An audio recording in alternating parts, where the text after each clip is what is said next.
The moss had grown over Ashley Nguyen's abandoned pack in patterns that should have taken months, not 3 days. Thomas O'Brien knelt beside it on the Ho River Trail, his Garmin GPS reading 47.597 degran, 123.935 degree OW, elevation 578 feet. The pack sat upright against a Sitka spruce, partially obscured by sword ferns that seemed to have deliberately arranged themselves around it. 3 days. He'd helped coordinate the initial search when Ashley's hiking partner reported her missing at the ranger station. 3 days, and the pack looked like it had been there since the Clinton administration. The moss wasn't the worst part. The worst part was how the pack faced the trail, positioned as if Ashley had set it down carefully, methodically, before walking into the temperate rainforest. No signs of struggle, no torn fabric, no scattered belongings creating a breadcrumb trail for searchers, just the pack and the moss that shouldn't exist. Thomas pulled a latex glove from his duty belt. His hands didn't shake. They hadn't shaken in 8 months, not since the medication started working. Dr. Brennan at the VA would be proud.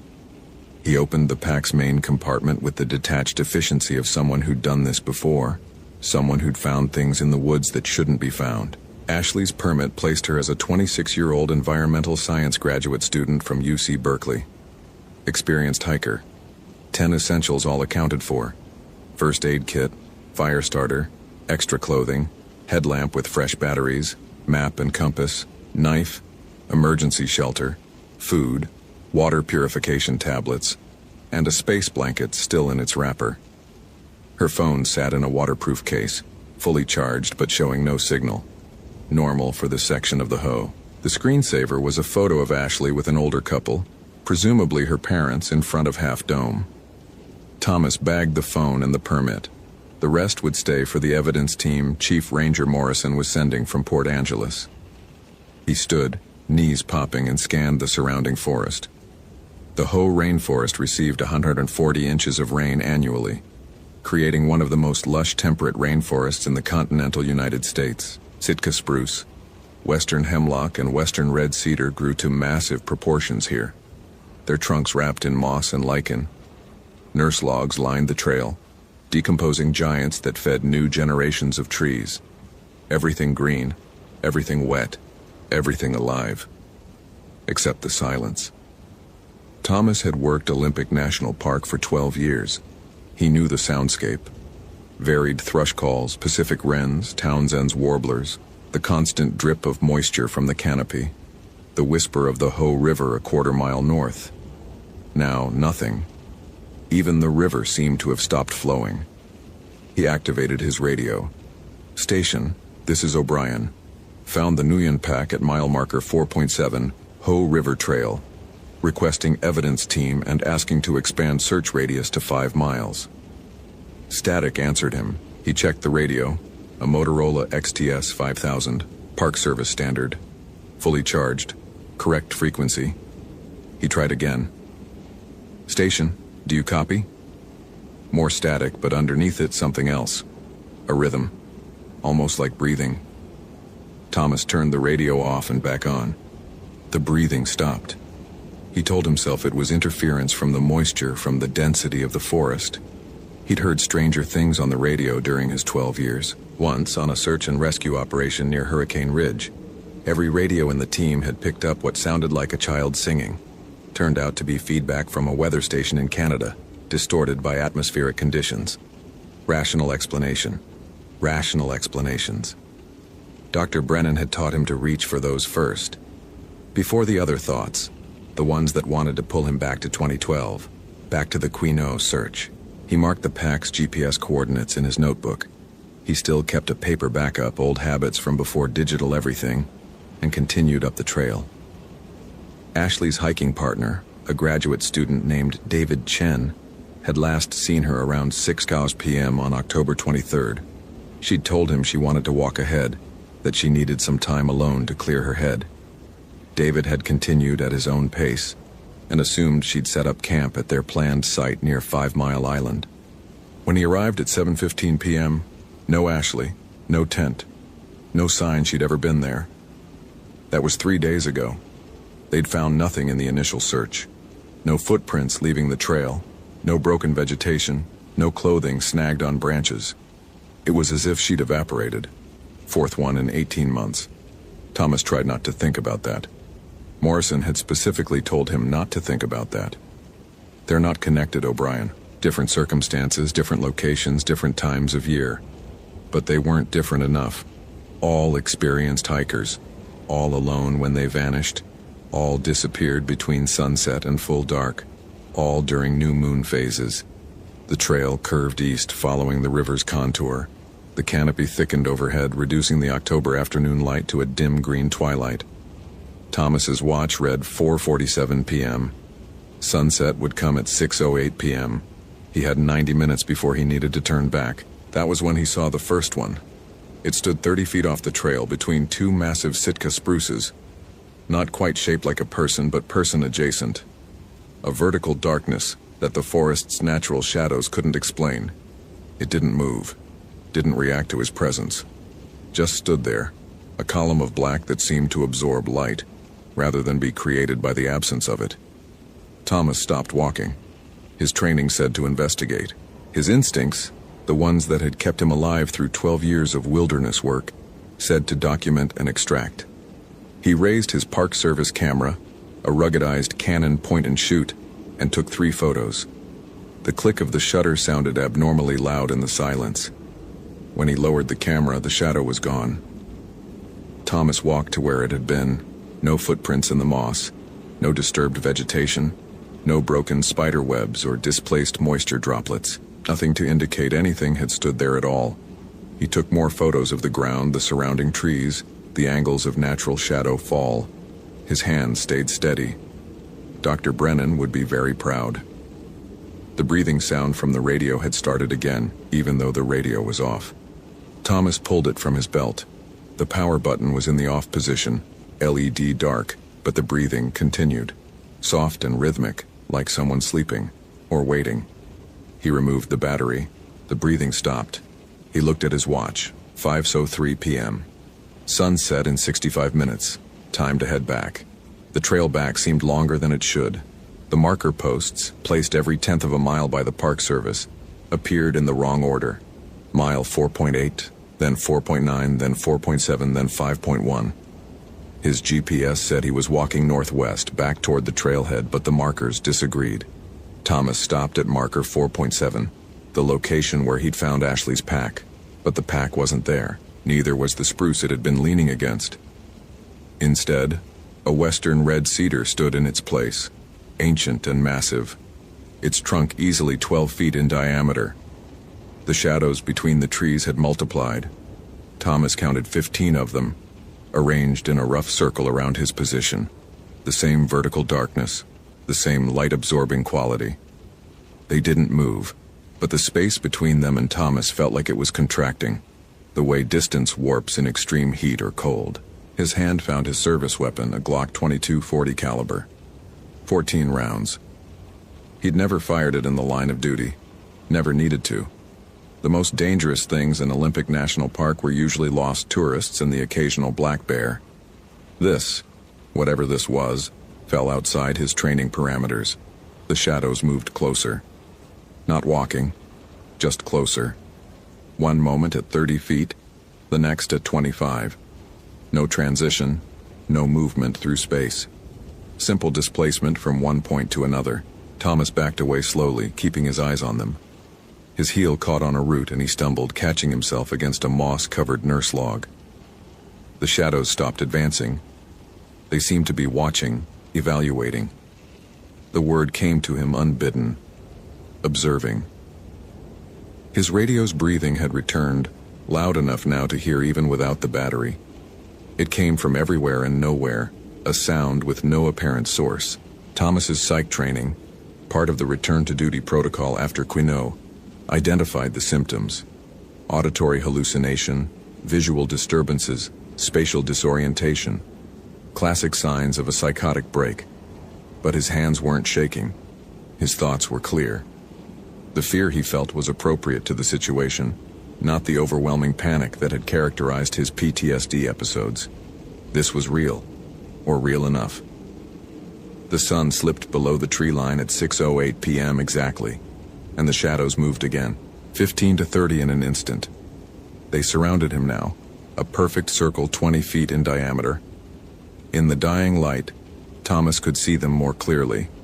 They weren't entirely without form. Suggestions of human shape emerged from the darkness. The angle of a shoulder, the curve of a head, the length of an arm. But wrong, somehow.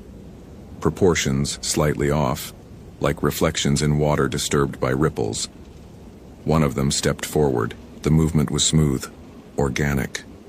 Nothing like the displacement from before. It approached until it stood 5 feet away. Thomas could see nothing inside the darkness. No eyes, no features, no defining characteristics. Just absence. Then it spoke. Not out loud. The words appeared directly in Thomas's mind, bypassing his ears entirely. The sensation was profoundly wrong, intimate in a way that made his skin crawl. Observer. What did you do with Ashley Nguyen? Thomas kept his voice steady, professional, radio discipline, even in madness. Witness. Where is she? The shadow tilted its head, a gesture that might have been confusion or amusement. The movement revealed something Thomas hadn't noticed before. Where the shadow stood, the ground showed no moss growth, no vegetation, no signs of life. The earth itself looked desiccated, gray, dead. Watching, always watching, as she watched. I don't understand. Doors. She opened doors. The other shadows moved closer, tightening the circle. Thomas could feel the temperature dropping, his breath beginning to fog. His watch showed 6:23 p.m., October 26, 2014. He focused on those details, anchoring himself in the concrete and measurable. What doors? Between. The spaces between. Where we wait. Where we have always waited. Thomas's psychology training included a semester on cultural anthropology, understanding the belief systems of the various tribal nations around Olympic National Park. The Kino, the Quilut, the Maka, they all had stories about entities that existed in liminal spaces, things that watched from the edges of firelight, beings that weren't quite spirit and weren't quite flesh. Shadow people, some anthropologists called them, documented in dozens of cultures across every continent. Are you going to kill me? The shadow that spoke tilted its head the other direction. Kill? No. Killing is not watching. Watching is eternal. Then what do you want? See us. Bear witness. Know that we are here, have always been here, will always be here. In the spaces between the trees, in the darkness between thoughts. Watching. The circle contracted to 10 feet. Thomas could see more details now in the full darkness. The shadows weren't uniform. Some appeared more solid, more defined. Others flickered and wavered like projected images. Behind them, deeper in the forest, he could see hundreds more. Thousands. A silent army of watchers extending back into the trees as far as his eyes could penetrate. His radio spoke with his own voice. Station, this is O'Brien. Found the Nguyen pack at mile marker 407. Then Ashley's voice, desperate. David? David, I can see something in the trees. There are shapes. Then another voice, a man's, unfamiliar. Jesus Christ, what are those things? They're everywhere. Then a woman's voice, thick with tears.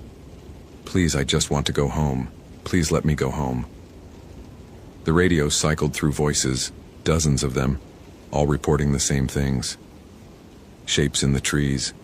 Shadows that moved, presences that watched. Some of the recordings sounded old, degraded, possibly from the 1970s or 1980s. Others were crystal clear, recent, 4 disappearances in 18 months. How many total over the decades? How many witnesses had the forest claimed? The shadow spoke again. Ashley Nguyen saw us, truly saw, perceived, understood. She could not look away, could not unsee. Now she watches with us. Eternal. Show me. The shadows parted, creating a gap in the circle. Beyond it, Thomas could see a figure standing motionless between two cedars. Even in the darkness, he recognized the silhouette from Ashley's permit photo. She stood perfectly still, facing him. But something was fundamentally wrong with the way she held herself. Too rigid. Too still. No breathing. No weight shift. No micro movements that characterize living things. Thomas approached slowly, his flashlight beam cutting through the darkness. The light hit Ashley's face and his stomach dropped. Her eyes were open but completely black, no white visible, as if the pupils had expanded to consume everything. She didn't blink, didn't react to the light. Her skin had taken on a grayish pallor, not quite the color of death, but not the color of life either. Something between. Ashley Nguyen? She didn't respond, didn't move. But her lips parted slightly and words emerged in a voice that sounded like it was coming from underwater, distorted and strange. I see them. I see all of them. In the corners of vision, in the spaces between heartbeats, in the darkness behind closed eyes. They've always been there. We just don't look, can't look, won't look. But I looked, and now I can't stop looking. They're beautiful, Thomas O'Brien. So beautiful and so terrible and so eternal. Where are the others? The other three who disappeared? Ashley's head turned toward him with mechanical precision. Her black eyes reflected his flashlight beam like a cat's, throwing back a pale luminescence. Here. We're all here. Watching with them. Adding our eyes to theirs. Seeing what they see. Time doesn't pass the same way here. Sometimes it's 2014, sometimes it's 1982, sometimes it's 1956. All the moments exist together, layered like transparency sheets. I can see you in 2012, Thomas. I can see what happened in Kino. I can see what you're trying to forget. Thomas's hands finally started shaking. Don't. The little girl, Sarah Dakota, age 7. You found her after 3 days, but you were too late. Exposure and dehydration. She died in your arms while you waited for the helicopter. You still hear her asking for her mother. You still feel the exact weight of her body going slack. Stop. That's why Morrison sent you on this search. He thinks you need closure. He thinks finding Ashley alive will help you heal. But Ashley isn't alive, Thomas. Not in the way you mean. Ashley is transcendent now. Ashley is eternal. The shadows closed in again, and Thomas felt the profound wrongness of their proximity. His flashlight dimmed as if the batteries were draining, though he'd replaced them that morning. The darkness pressed against him, viscous and thick. Ashley continued in her drowning voice. They exist in a state of pure observation. No thought, no emotion, no desire. Only watching, only witnessing, only bearing eternal testimony to the passage of time. They've watched the mountains rise and erode. They've watched species evolve and go extinct. They've watched humans discover fire and split atoms. Always watching, never interfering. We give them our eyes, and in return, we become part of something infinite. That's not life. That's not existence. That's peace, Thomas. It's peace. No more trauma. No more memory. No more weight. Just observation. Pure and simple and eternal. The shadows formed shapes now, becoming more defined. Thomas could see faces in them. Dozens of faces, maybe hundreds, all with the same black eyes, all with the same expression of serene emptiness. Young and old, male and female, different ethnicities and time periods, all watching. One shadow stepped forward, and Thomas recognized the features despite the darkness. A little girl, maybe 7 years old, with long black hair and a Seattle Mariners t-shirt. Sarah Dakota. No, you're not real. She's dead. I was there. I held. The shadow Sarah spoke in that same underwater voice. You held my body, but I wasn't finished. I watched you cry. I watched you blame yourself. I watched you break. And now I watch everything, always. It's better this way, Thomas. No more pain. No more fear. just watching. Thomas backed away, his service weapon in his hand now, though he didn't remember drawing it. The shadows didn't react to the gun. They simply watched, patient and eternal. His radio spoke again, this time in Morrison's voice. O'Brien, return to station. Immediate. Weather front moving in. But Morrison's voice sounded wrong, distorted, like it had been processed through multiple layers of recording and playback. Thomas checked his watch. 6:47 p.m. He'd been in the woods for 2 hours since finding Ashley's pack, but it felt like minutes. The speaking shadow addressed him again. Observer. Will you watch? Will you see? Will you bear witness? What happens if I refuse? You leave. You forget. You return to your life of suffering and memory and wait. But you will know we are here. You will feel us watching. In every shadow, every darkness, every moment of solitude, you will know. And if I accept, peace, eternity, observation without end. No more pain, Thomas O'Brien. No more Sarah Dakota's weight in your arms. No more screaming in the night. Only watching, only seeing, only being. It was tempting. God help him, it was tempting. 2 years of therapy, 8 months of medication, countless sleepless nights replaying those 3 days searching for Sarah, the moment of finding her, the helicopter that came too late, the weight that never left. Thomas looked at Ashley, at the serenity in her inhuman face, at Shadow Sarah, no longer cold and small and dead, but eternal and observing, at the hundreds of watchers stretching back into the infinite forest. They offered an end to suffering, an end to being human with all its terrible consciousness and capacity for pain. His finger found the trigger, but not pointed at the shadows, pointed at the ground.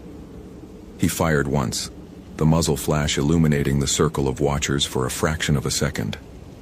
In that brief light, Thomas saw them more clearly than before, saw the anguish beneath the serenity, the trapped awareness behind the empty eyes, the prison masquerading as transcendence. No, the shadows recoiled from the sound of the gunshot, the first noise to break the silence in what felt like hours. Thomas fired again and again, emptying the magazine into the earth.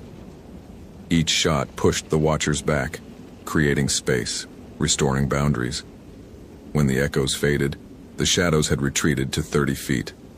The speaking shadow tilted its head one final time. Your choice. But know this, observer. We are patient. We are eternal. We will watch you. Always. In the darkness between moments. In the spaces between thoughts. We will watch. And when you are ready, when the weight becomes too much, we will be here. The shadows dispersed into the trees, and Thomas found himself alone on the Hoh River Trail. His GPS showed his correct position, mile marker 4.7. Ashley's pack sat against the Sitka spruce exactly where he'd found it. His watch read 5:23 p.m., less than an hour since he'd discovered the pack, but his service weapon was empty, 14 spent casings scattered around his feet. His radio battery sat on the ground, removed. And when he raised his camera to check the photos he'd taken, every image showed the same thing: the trail, the trees, and hundreds of vertical shadows watching from between the trunks. Thomas gathered the spent casings, evidence, though, of what he couldn't say. He secured Ashley's pack for the evidence team, marking the location carefully. As he walked back toward the trailhead, his radio remained silent, even with the battery reinstalled. He filed his report that evening. Pack located. No sign of Ashley Nguyen. Search ongoing. He didn't mention the shadows, didn't mention the voices, didn't mention the choice he'd been offered. The camera's memory card suffered a corruption error during evidence processing. All photos lost. Nobody questioned it. Technical failures happened constantly in the field. Ashley Nguyen was never found.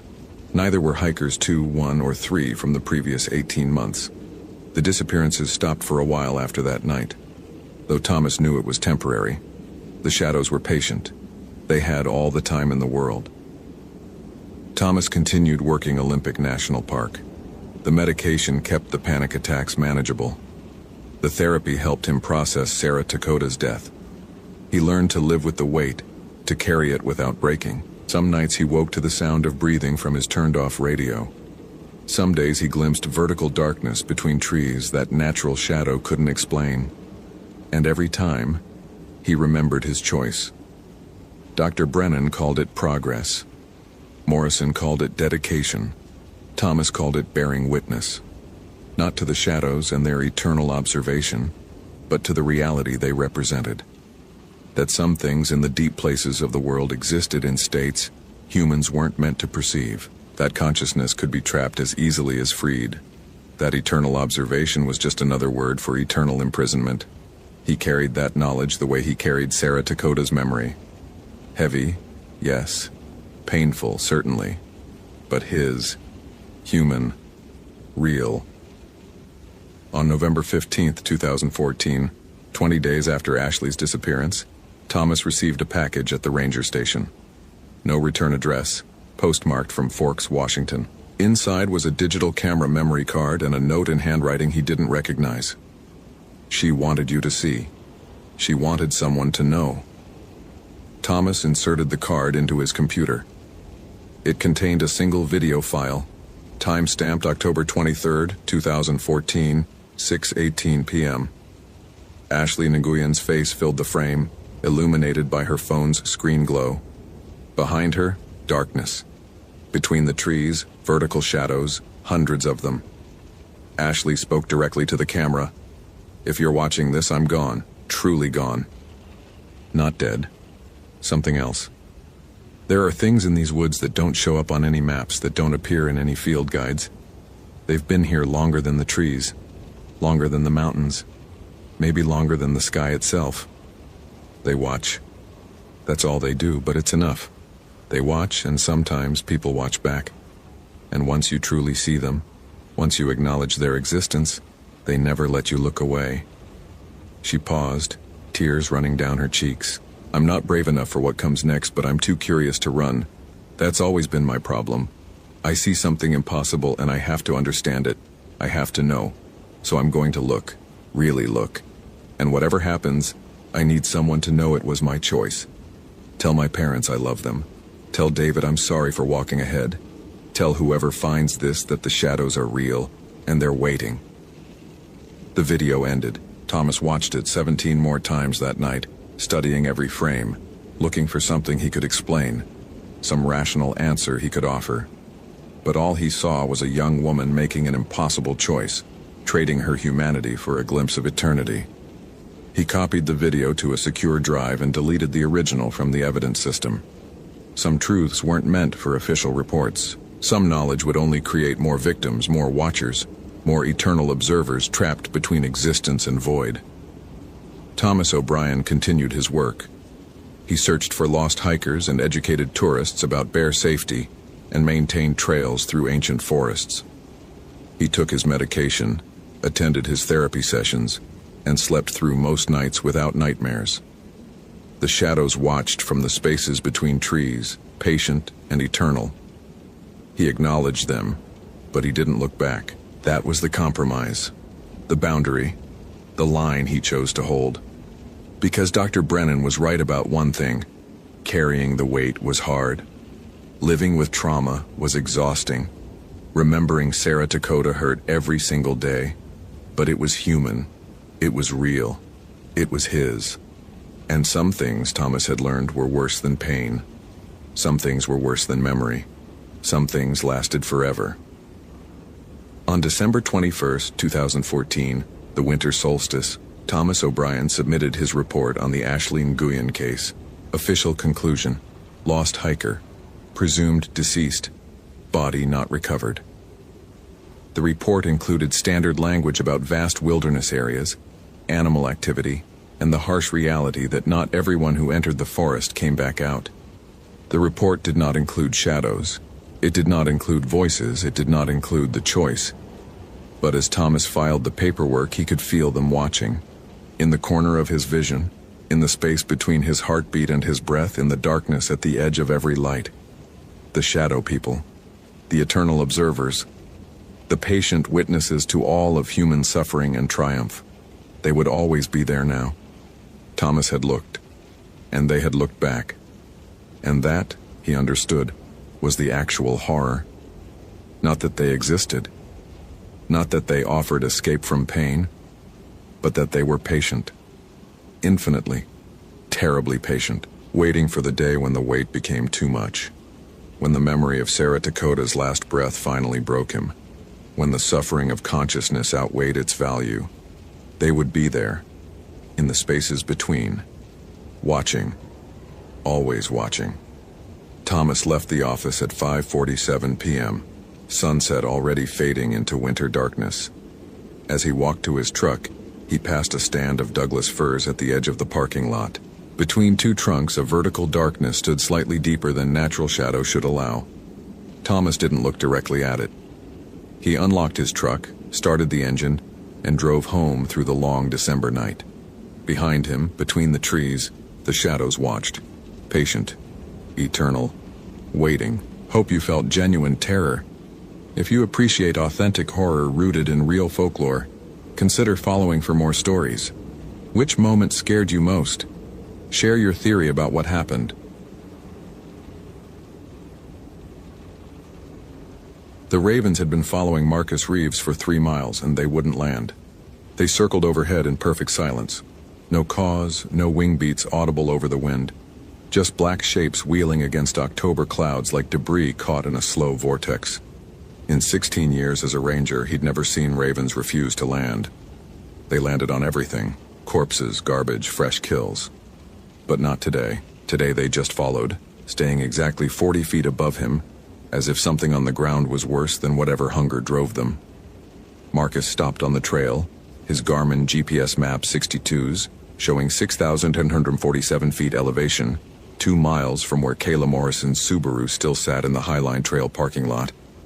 The air temperature had dropped 11 degrees in the last hour, and his breath came out in plumes that hung too long before dissipating.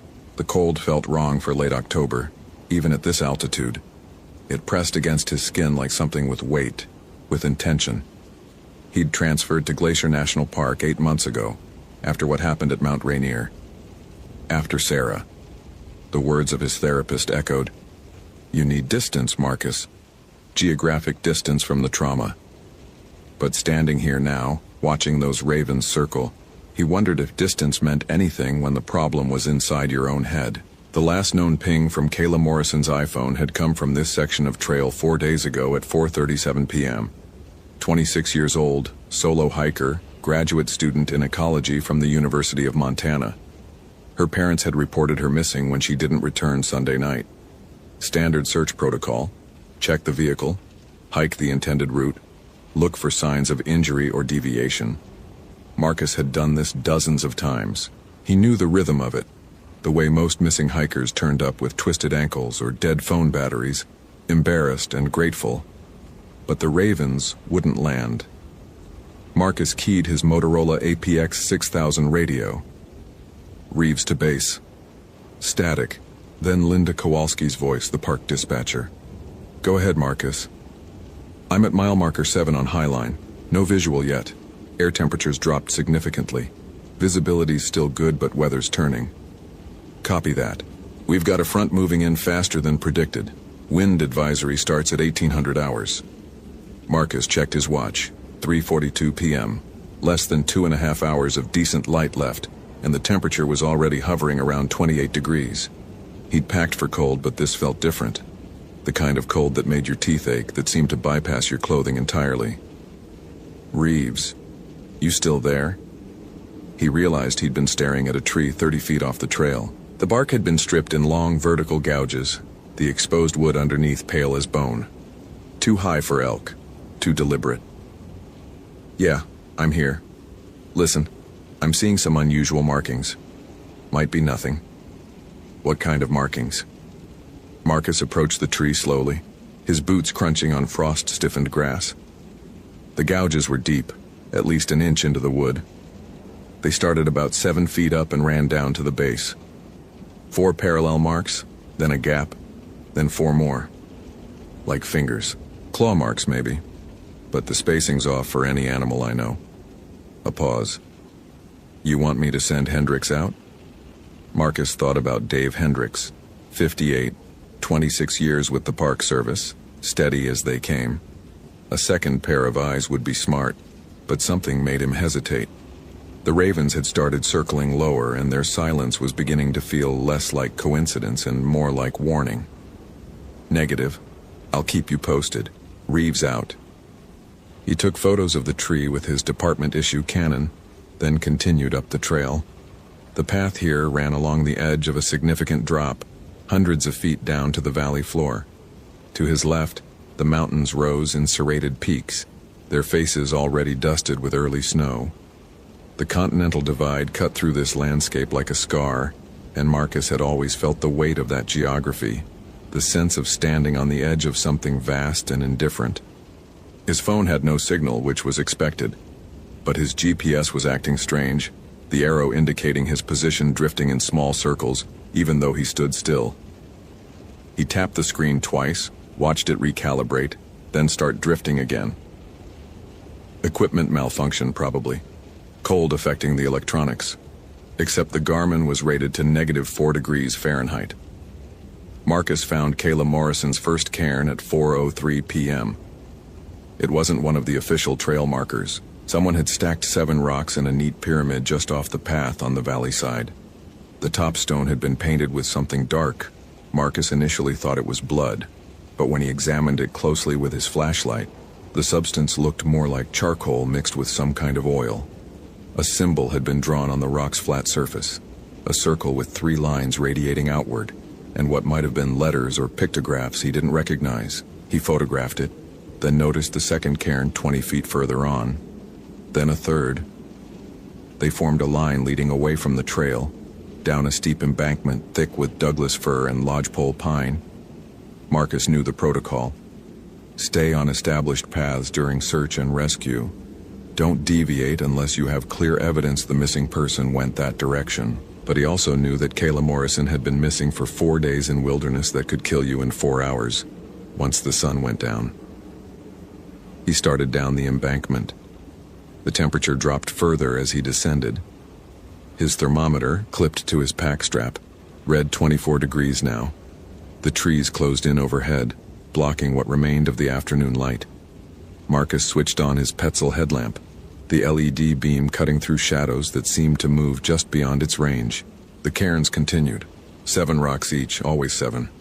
The symbols on top varied, but they all had that same unsettling quality. Not quite random, but not quite organized into anything Marcus's brain could parse as language or meaning. At the 9th cairn, he found Kayla Morrison's day pack. It was partially buried under a thin layer of snow, but the bright purple fabric was unmistakable. Marcus felt his pulse quicken as he pulled it free.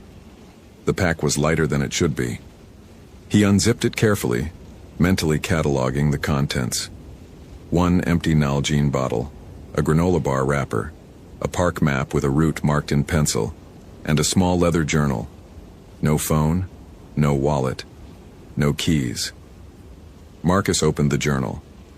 The first several pages contained field notes about lodgepole pine regeneration patterns after fire disturbance, Kayla's graduate research.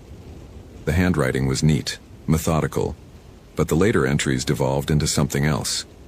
The notes became fragmented. The ranger at the visitor center warned me about the North Trails. Said 3 hikers disappeared last spring. Said it's always the North Trails. Something wrong with the temperature. My thermometer showed 68 degrees an hour ago. Now it's 31. Weather Service said clear skies all week. I keep seeing the same tree. I know that's impossible. I've been hiking east, but every 20 minutes, I pass the same twisted pine with the split trunk. I marked it with chalk the second time. The mark is still there. The final entry was dated 4 days ago, the handwriting barely legible. They're not ravens. They look like ravens, but they don't move right. They don't make sounds. I counted 17 of them, and they're all watching me, and I think I understand now what the ranger was trying to tell me. I think the North Trails aren't the problem. I think north is the only direction you're allowed to leave from. Marcus felt something cold slide down his spine that had nothing to do with the temperature. He keyed his radio, but got only static. The signal should have worked fine at this distance, even in the trees. He tried again, adjusting the squelch. Nothing but a hiss that sounded almost like breathing. He clicked his GPS. The screen was blank. Marcus took a breath, held it, let it out slowly. This was the moment his therapist had talked about. The moment when his brain would try to make connections that weren't there, would try to see patterns in random data because that's what trauma did. It made you look for danger in every shadow. But the shadows were moving. He swept his headlamp left and saw them. Dark shapes between the trees, tall and impossibly thin, standing motionless. His light passed over them and they didn't react, didn't move. Just stood there in the spaces between the pines, and Marcus counted 4, then 6, then lost count because they all looked the same, and they were all facing him. His hand went to the canister of bear spray on his belt. He knew, rationally, that these were probably just trees. Shadows cast at strange angles by his headlamp. Pareidolia, the human brain's tendency to see faces and figures in random patterns. But they were breathing. Marcus could see it now. Could see the subtle rise and fall of their chests. Could see the vapor of their breath in the frigid air. And they were too tall, 7 feet at least, their proportions wrong, their limbs too long and joints bending at angles that didn't match human anatomy. He took a step backward. His boot landed on something that cracked like kindling. When he looked down, he saw the bones. They were scattered in a rough circle around the 9th cairn, half buried in the snow and dead pine needles. Too many bones, too varied in size. A pelvis that might have been elk. A skull that definitely wasn't. Ribs, dozens of them, some still connected by desiccated cartilage. And something that looked like a human femur, except it had been split lengthwise, the marrow cavity scraped clean. Marcus's training kicked in even as his hands started shaking. This was a scene. Evidence. He needed to document it, preserve it, radio it in. He needed to... The figures between the trees moved. They didn't walk. They glided, their feet never quite touching the ground, closing the distance between themselves and Marcus with impossible speed. He got a clear look at one of them as it entered the sphere of his headlamp's beam, and his mind tried very hard to reject what his eyes were reporting. The thing had the approximate shape of a human being, the way a child's stick figure has the approximate shape of a human being. Technically correct, but missing something essential.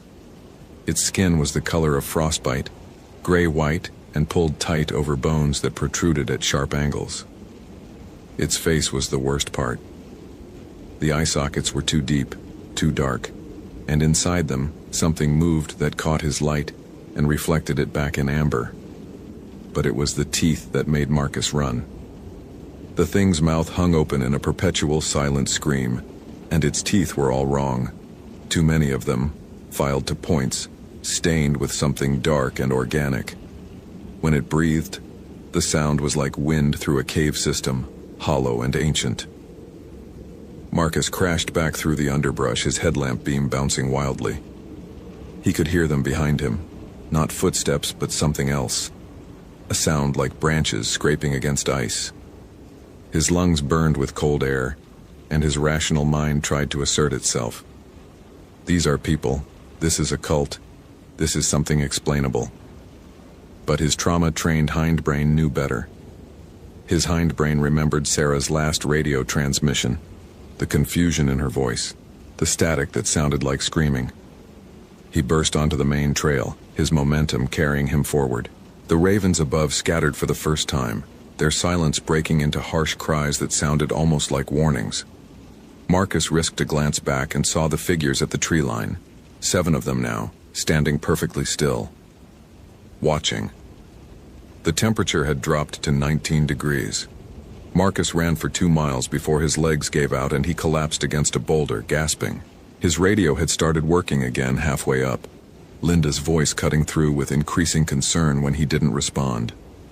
He'd managed to gasp out something about finding evidence, about needing backup, about the temperature anomaly. What he didn't tell her was that he'd seen them, the Wendigos. The word had come to him from somewhere in his memory, a lecture at the academy maybe, or a documentary he'd half-watched. Algonquian folklore, spirits of winter and starvation. Creatures of insatiable hunger that had once been human but had crossed a line that couldn't be uncrossed. Bullshit. Mythology. Stories told around campfires. Except those things in the trees hadn't looked like stories. Dave Hendricks met him at mile marker 4 with a thermos of coffee and a concerned expression. Jesus, Marcus, you look like you've seen a ghost. Linda said you sounded bad on the radio. Marcus wrapped his hands around the thermos, trying to force warmth back into his fingers. He'd been shaking for the last 20 minutes, and it wasn't just from the cold. I found Morrison's pack, and some kind of scene. Bones. Lots of bones. Dave's expression shifted to professional concern. Human? I don't know. Some of them, maybe. It was... Marcus stopped himself. What was he going to say? It was guarded by nightmare creatures that looked like they'd stepped out of a medicine man's vision quest. It was getting dark. I need to go back with proper gear. And backup. Did you mark the location? Marcus pulled out his GPS. The screen was working again, showing his route in a neat red line. But when he scrolled back to where he'd found the pack, the track became a confused tangle, like he'd been walking in circles. Something's wrong with the GPS signal down there. Heavy tree cover, maybe. Dave studied him for a long moment. How long since you've taken a couple days off, Marcus? There it was. The question Marcus had been dreading since Mount Rainier. How long since you've had a break? How are you sleeping? Have you been taking your medication? All the gentle probes that meant, we're not sure if we can trust you anymore. I'm fine, Dave. I know what I saw. I'm not saying you didn't see something, but this job, especially after what you went through, it can play tricks. The mind tries to protect us by making sense of the senseless, and sometimes it makes connections that aren't really there. Marcus wanted to argue, but he'd had the same thought. That's what made it so insidious. His therapist's voice in his head. PTSD can cause hallucinations, especially under stress. Your brain is trying to reconcile what happened to Sarah by finding patterns, by making it make sense. But Sarah hadn't been a hallucination. Sarah had been his partner, and she'd disappeared on a routine trail check, and they'd found her 3 days later at the bottom of a ravine that she had no reason to have been anywhere near. The official report said she'd fallen, become disoriented, suffered a head injury. But Marcus had read the autopsy report, the part they didn't include in the official findings. The part about the bite marks. I need to go back, Marcus said. Tomorrow, first light, with a team. Dave nodded slowly. I'll clear it with Henderson, but Marcus, if we don't find anything, then I'll take that vacation everyone keeps suggesting. They hiked back to the trailhead together, Dave keeping up a steady stream of conversation about normal things. His daughter's college applications, the roof repair on his cabin, the elk migration patterns this year. Marcus tried to engage, tried to pretend his mind wasn't replaying the image of those figures gliding between the trees, their too long limbs and hollow breathing.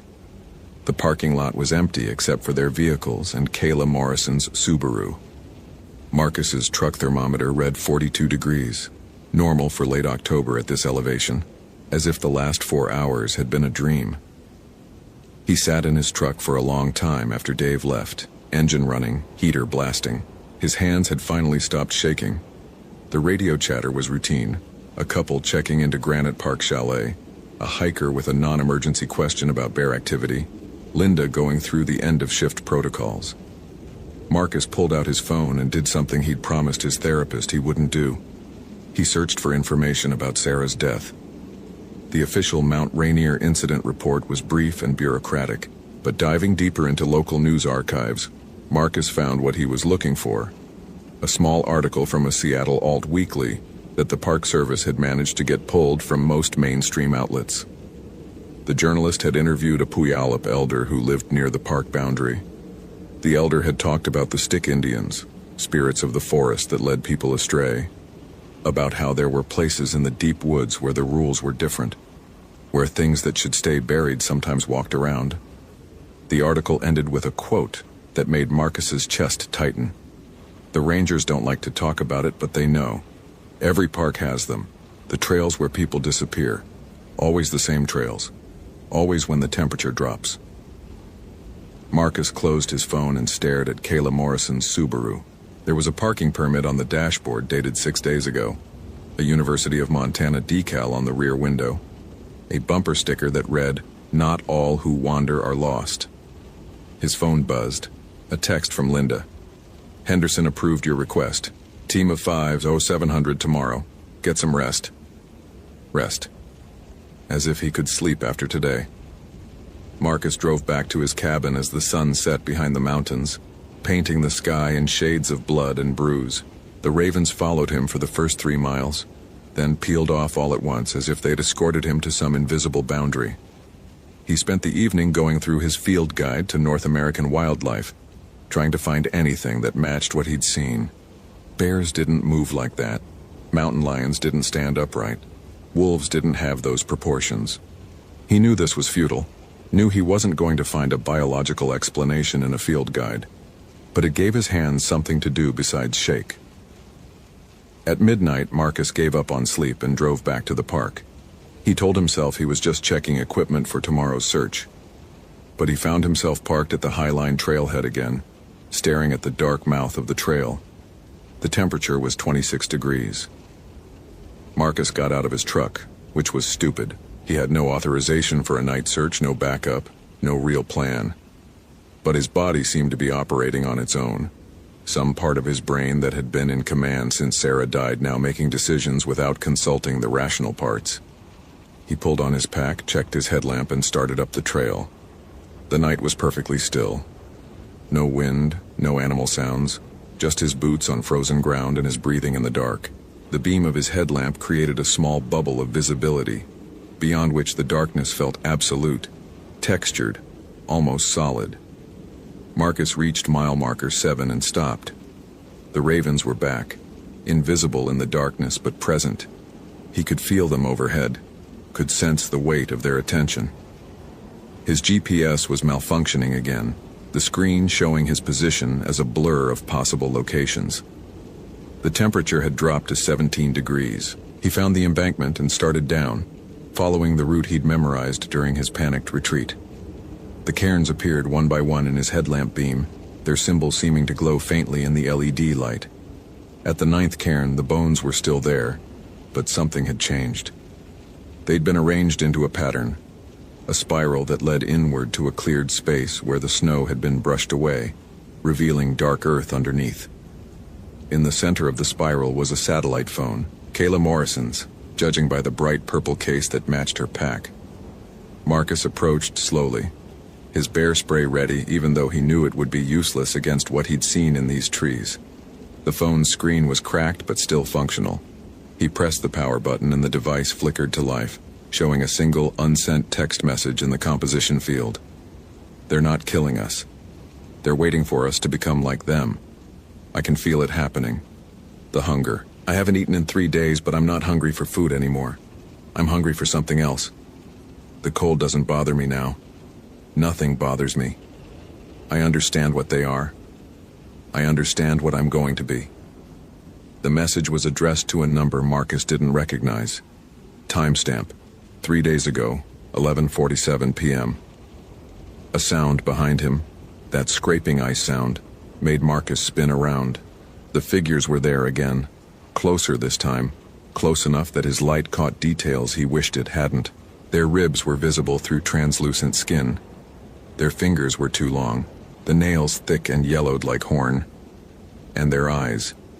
Those weren't eyes at all, but empty sockets where something else lived. Something that looked at him with an intelligence that was alien and ancient and starving.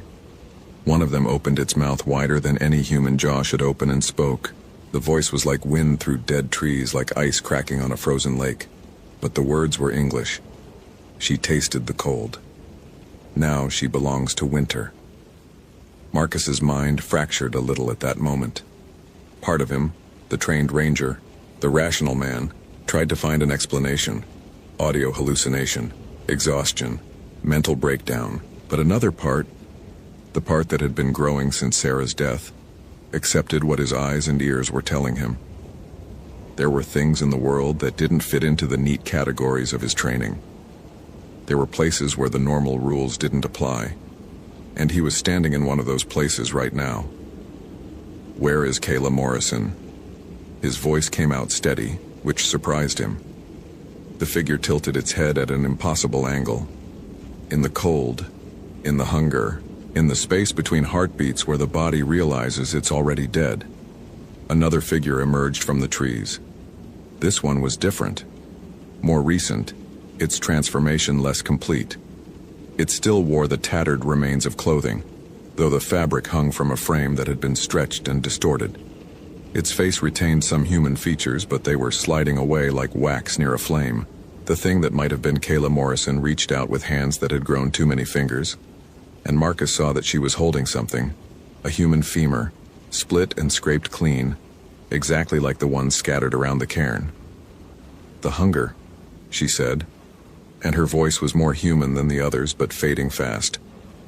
"The hunger never stops. I ate everything, all my food. Then I ate the bark off trees. Then I ate the pine needles. Then I found the bones and I ate those too. And they tasted so good, Marcus. They tasted so good and I wanted more, and then they came and they showed me where to find more. And I'm so hungry. I'm so hungry all the time." Marcus took a step back, then another. His training was screaming at him to help her, to attempt a rescue, but his survival instinct knew better. Whatever Kayla Morrison had been, she wasn't that anymore. "The cold is mercy," the first figure said. "The cold ends the confusion. The cold makes the hunger make sense." The temperature had dropped to 11 degrees. Marcus could feel ice forming in his beard, on his eyelashes. His breath came in desperate gasps that burned his throat. And with the cold came the hunger. It started small, just an awareness that he hadn't eaten since breakfast. But it grew with terrifying speed, becoming a gnawing ache in his stomach. Then a consuming need that pushed every other thought aside. Food. He needed food. He'd give anything for food. He'd do anything. Marcus's hand went to his pack, pulled out an energy bar with fingers that were going numb. He ripped open the wrapper and shoved the bar into his mouth, but it tasted like sawdust, like nothing, like it couldn't possibly satisfy the hunger that was expanding inside him like a living thing. "The cold changes the appetite," the figure said. "The cold teaches new hungers." And Marcus understood. This was how it happened. This was how the transformation began. Not with violence, but with need, with a hunger that normal food couldn't satisfy, with cold that rewrote the body's priorities until survival meant abandoning everything that made you human. He thought of Sarah, wondered if she'd felt this same hunger in her final hours, wondered if she'd given into it.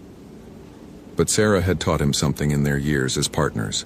She'd taught him that the moment you gave up, the moment you accepted the impossible situation, was the moment you lost. So Marcus did the only thing he could think of. He ran. The figures didn't chase him. They didn't need to. The cold was the chase. The hunger was the chase. And both were gaining ground with every step. Marcus crashed through the underbrush, his headlamp beam bouncing wildly, his lungs screaming. The hunger was so intense now that it was making him dizzy, making him see things that weren't there. Movement in the corner of his vision, shapes that might have been more of those creatures, or might have been his mind unraveling. He burst onto the main trail and kept running, his GPS completely dead now, navigating by instinct and desperation. The cold was pursuing him like a physical thing, like it had mass and intention. His thermometer read 7 degrees, then 4, then 1. At mile marker 3, Marcus fell. His legs simply stopped working, the muscles seizing in the cold. He lay on the frozen ground, watching his breath come in short gasps that didn't seem to contain enough oxygen. The hunger was everything now. He could think of nothing else. It owned him completely. And he understood why people gave in, why they became like Kayla Morrison, like those figures in the trees. Because the hunger promised relief. It promised an end to the need. All he had to do was accept it, let it in, let it teach him what to eat. But in his pocket his phone buzzed. No signal, No connection, but the alarm he'd set was going off. 6:30 a.m. Time to start the search with Dave and the team. That tiny piece of normal reality, that mundane alarm clock, cut through the hunger like a blade through fog. Marcus forced himself to focus on it, to remember that there was a world outside this cold, outside this need. A world where alarms went off and people made breakfast and search teams assembled to look for the lost. He pulled himself to his feet, his body screaming in protest. The cold had retreated slightly, not gone, but less immediate. The hunger was still there, but he could think around it now, could recognize it as the weapon it was. Marcus staggered toward the trailhead, his headlamp battery dying, the first gray light of dawn beginning to leak into the eastern sky. Behind him, he could hear that scraping sound growing fainter, as if the things in the woods couldn't follow him past some invisible boundary. He reached the parking lot as full dawn broke, the temperature climbing rapidly to 38 degrees. Dave's truck was already there along with two others, the full search team assembling as planned. They looked at him with expressions that shifted from concern to alarm as he got closer. "Jesus Christ, Marcus," Dave said, grabbing his arm. "You've been out here all night, your lips are blue, you're hypothermic." Marcus let Dave guide him to a truck, let someone wrap him in an emergency blanket, let the questions wash over him without really answering. He was alive. He was out. The hunger was fading, replaced by normal, manageable human hunger that could be satisfied with normal human food. But it would come back. He knew that now. The cold had touched him, and once touched, you were marked. Once you'd felt that hunger, some part of your brain would always remember it, would always know that there was something else out there, something that couldn't be satisfied by anything you'd find in a grocery store. "We found her," Marcus said finally, his voice raw. "Kayla Morrison. Or what's left of her. She's gone." "Gone how?" Linda had arrived, her dispatcher efficiency sharp even in the field. How did he explain? How did he tell them that Kayla Morrison had transformed into something that was no longer human?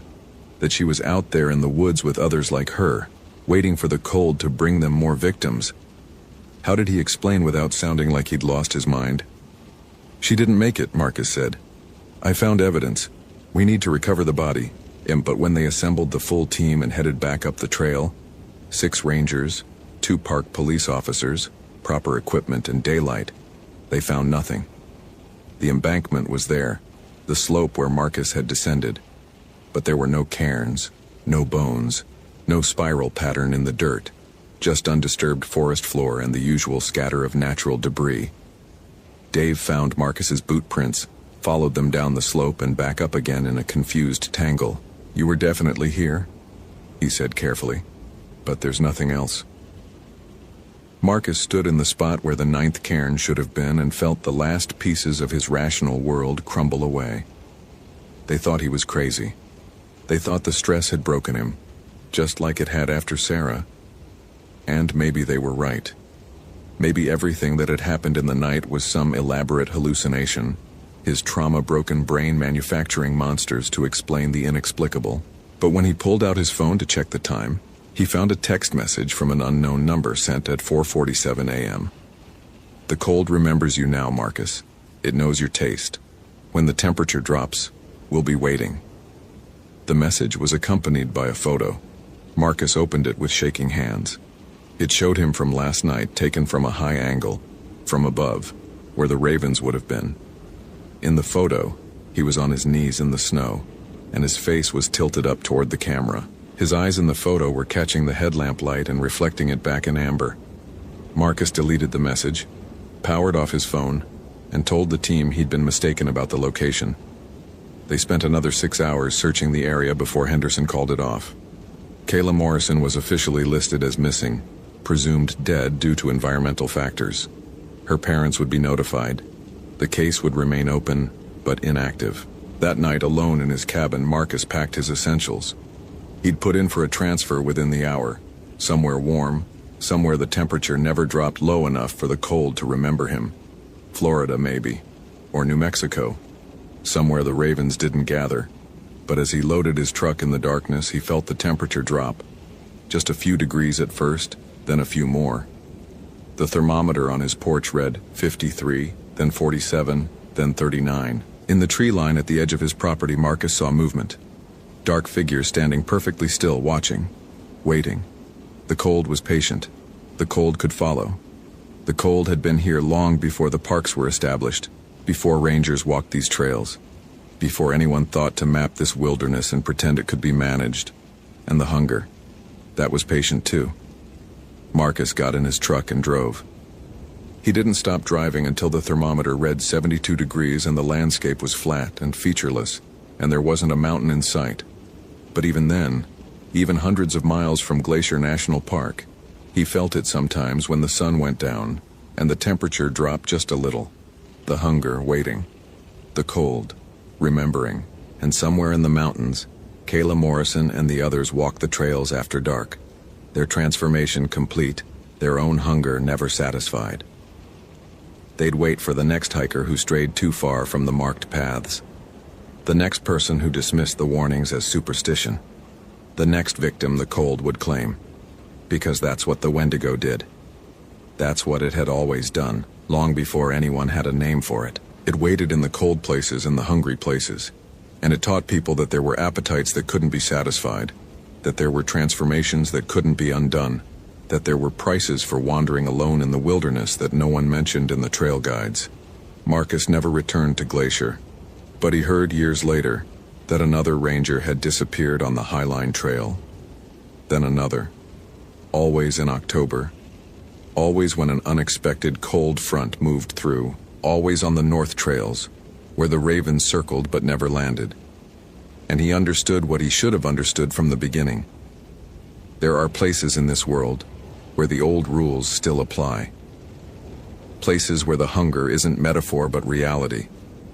Places where the cold isn't just weather but something alive, something waiting, something that remembers every person it's ever touched.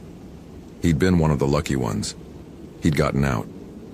But late at night, when the temperature dropped and he felt that particular quality of cold that seemed to reach past his skin and into something deeper, Marcus would check the locks on his doors and windows.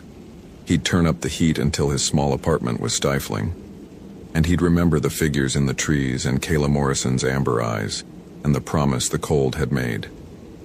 We'll be waiting, and he knew, with the terrible certainty that comes from having looked directly at something you were never meant to see, that they were keeping that promise. They were waiting. They were always waiting. And one day when his guard was down or his luck ran out, or the temperature dropped just a little too far, they'd find him again. The cold always did. Hope you felt genuine terror. If you appreciate authentic horror rooted in real folklore, consider following for more stories. Which moment scared you most? Share your theory about what happened.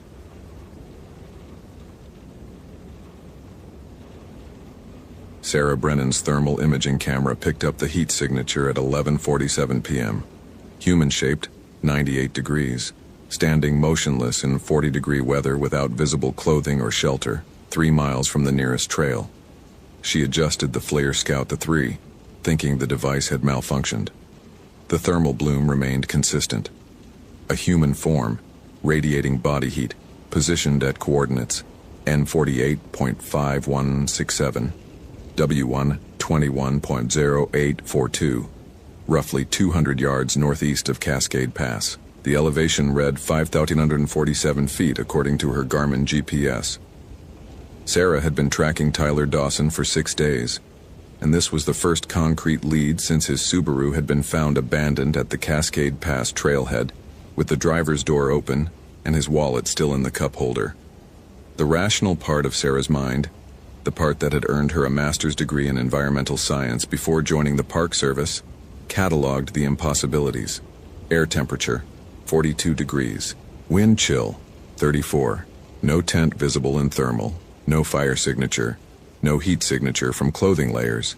Just exposed human skin, maintaining core temperature in conditions that should induce hypothermia within hours. She keyed her Motorola radio. Dispatch Ranger Brennan. I have a possible visual on Dawson. Requesting backup to coordinates November 48.5167, Whiskey 121.0842. Static answered her. Then silence. She tried again. Nothing. Sarah checked her phone. No signal, which was normal this deep in the North Cascades backcountry. The satellite phone had stopped working 2 days ago. Something about atmospheric interference the technician couldn't explain. She'd requisitioned a replacement, but it wouldn't arrive until Wednesday. The thermal signature hadn't moved. Still standing. Still impossibly warm. Sarah had been a ranger for 11 years, the last 4 in North Cascades. She'd found lost hikers, recovered bodies, talked down suicide attempts, and once tranquilized a black bear that had wandered into Stehekin. She approached problems methodically, relied on data, trusted her equipment. The thermal camera didn't lie. Someone was out there. She marked the coordinates in her GPS, shouldered her pack, and started toward the signature. The trail disappeared within 50 yards, absorbed by old-growth Douglas fir and western hemlock. Her headlamp cut weak illumination through darkness so complete it felt textured. The forest absorbed sound here, deadening even her footsteps until she moved through silence thick enough to taste. Tyler Dawson had been 23, a graduate student at University of Washington studying forest ecology. His research focused on mycorrhizal networks, the fungal connections between tree roots that some scientists called the wood wide web. His advisor had reported him missing when he failed to return from a solo research trip. That was September 28th. Today was October 4th. 7 days was a long time to survive in these mountains, especially this time of year. The nights dropped below freezing. Early snow wasn't uncommon. Tyler's emergency beacon had never been activated. His tent and supplies were missing from his car, which suggested he'd made it into the backcountry, but searchers had found no trace of him on any established trail. Sarah checked the thermal camera again. The signature had moved. Now it was 300 yards away, still northeast, higher in elevation. She recalculated. The figure was climbing, moving upslope toward the ridgeline where the Cascade crest met the Ptarmigan Traverse. Tyler Dawson! Her voice died in the trees, swallowed before the echo could form. Tyler, if you can hear me, stay where you are. Park Service. The thermal signature stopped moving. For perhaps 20 seconds, it remained stationary. Then it turned. She watched the heat bloom rotate and faced her direction. Sarah's throat went dry. The distance was too great for normal human hearing, especially with the forest's acoustic dampening. But the figure had stopped exactly when she shouted, as if it had heard her, as if it had been waiting to hear her. She continued forward, now acutely aware of every sound her boots made against the undergrowth. The terrain grew steeper. Her breath came harder. At 5,900 feet, the air carried less oxygen than her body wanted, and she'd already hiked 9 miles that day. Her quadriceps burned. She focused on the pain because it was quantifiable, real, something her mind could catalog and contextualize.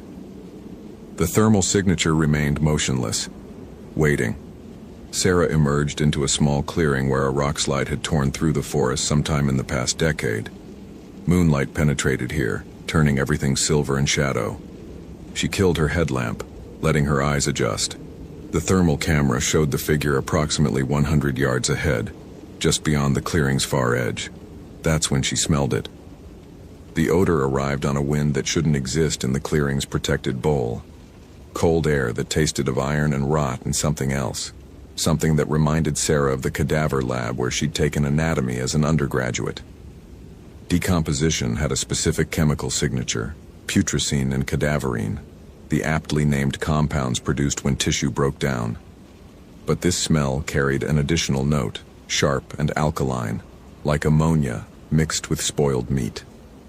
Sarah pulled her flashlight and swept it across the clearing's far edge. The beam caught something reflective. Eyes, she thought at first. Then she registered the objects properly. Metal, specifically carabiners and climbing hardware scattered across the rocks like breadcrumbs.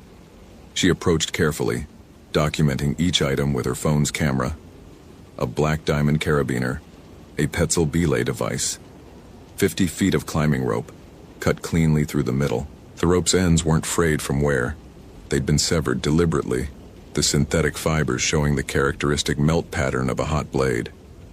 Sarah bagged the evidence, marking each with coordinates and timestamps. The equipment was high quality, well maintained, recent. She checked Tyler's gear list from his missing person report. He'd brought climbing equipment. His research site required accessing steep terrain where certain mycorrhizal species grew. The thermal camera showed no heat signature now. The figure had vanished. Sarah swept the device in a full circle. Nothing. No heat blooms anywhere within its 200-yard range. The forest had swallowed whoever, whatever, had been standing there. She keyed her radio again. Still dead. She tried her phone. Still no signal. The satellite phone remained broken. Sarah felt something she hadn't experienced in years of backcountry work. The specific crystallization of fear that comes from realizing you're utterly alone, with no means of communication, no way to call for help, and evidence suggesting something is very wrong. The professional part of her brain insisted on rationality. The figure had been human. Humans showed up on thermal imaging as heat signatures. The person had simply moved beyond the camera's range. The climbing equipment was Tyler's, and its presence here meant he'd come this way. She was doing her job, following evidence, documenting findings, conducting a search and rescue operation. But another part of her brain, older, more primitive, registered the wrongness saturating this place. The absolute silence, the smell, the way the thermal signature had moved impossibly fast across terrain that should have taken 10 minutes to traverse. The cut rope. Sarah marked the location in her GPS and continued northeast, following the direction the figure had traveled. The forest closed around her again, and she turned her headlamp back on. The beam showed nothing unusual, just trees, undergrowth, the typical dense vegetation of Pacific Northwest old growth. But the smell grew stronger with each step, that mixture of decay and chemical wrongness that made her sinuses burn. She found Tyler's tent at 1:33 a.m. It had been set up in a small depression, tucked among the trees in a location that offered good shelter from wind and rain. The tent itself was intact, a Mountain Hardware 3-season model, properly staked, rainfly secured. Everything about the setup suggested a careful, experienced camper who knew what he was doing. Sarah approached slowly, her hand moving to the canister of bear spray on her belt. Tyler Dawson, it's Park Service. Are you in there? No response. The tent's zipper was closed. She circled the campsite first, documenting everything with her phone's camera. Tyler's boots sat outside the tent's entrance, neatly placed as if he'd simply stepped out of them before going inside. His backpack leaned against a tree properly hung on a bear line away from the sleeping area. A camping stove sat on a flat rock, clean, the fuel canister still attached. Everything was orderly. Everything was correct. Everything was wrong. The smell was overwhelming here, so thick she could feel it coating her throat. Sarah pulled out a bandana and tied it around her nose and mouth. Her hands were shaking. She noticed this clinically, the way she'd noticed data during a research study. Elevated heart rate, increased respiration, pupils probably dilated, classic fight or flight response. She grabbed the tent's zipper pull and drew it down slowly. The tent was empty. Completely empty. No sleeping bag, no clothes, no gear, just bare tent floor and the smell pouring out like a physical presence, making her gag despite the bandana. Sarah stepped back, fighting nausea. The tent shouldn't be empty. Tyler's boots were outside. His pack was here. The tent was zipped closed. Where were his belongings? Where was his sleeping bag? She searched the surrounding area with her flashlight. Nothing. No sign of a struggle. No blood. No torn fabric. Just the abandoned tent and Tyler's perfectly arranged campsite and that god-awful smell emanating from the empty interior. The thermal camera showed nothing. No heat signatures anywhere nearby. Sarah documented everything methodically, taking photos from multiple angles, recording GPS coordinates, making voice notes on her phone. This was evidence. This was data. Data could be analyzed, understood, explained. The rational explanation started forming in her mind. Tyler had abandoned his campsite. Some kind of medical emergency, maybe. Altitude sickness causing confusion. He'd taken his sleeping bag and wandered off, leaving behind the tent and boots. It didn't make complete sense, but human behavior under stress often didn't. People did irrational things when hypothermic, when oxygen deprived, when scared. That's when she found the marks. They started at the tent's entrance and led northeast, deeper into the forest. Not quite footprints, not quite drag marks. Something in between. Sarah crouched down, examining them with her flashlight. The impressions in the soft earth were elongated, roughly human-sized. But the pattern was wrong. Too widely spaced. The depth inconsistent, as if whatever made them had been moving with an unusual gait. She photographed the marks, placed a compass for scale, noted the direction. Northeast. Always northeast, toward the higher elevations where the tree line gave way to alpine terrain. Sarah followed the trail. She had no choice. This was what rangers did. You followed the evidence. You found the lost. You brought people home. The marks led up slope for approximately a quarter mile before they stopped abruptly at a patch of bare granite.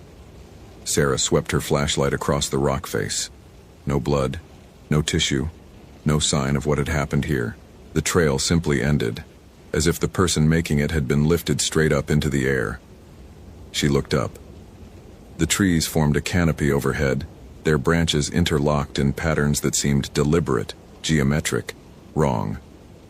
Sarah had a degree in forest ecology. She understood how trees grew, how their branches competed for sunlight, how the canopy structure developed over decades. These branches formed shapes that shouldn't occur naturally, angles too precise, spacing too regular.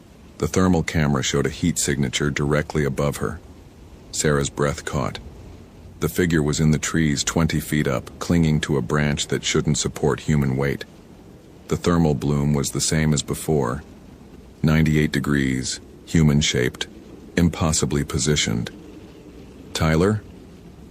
Her voice came out as a whisper.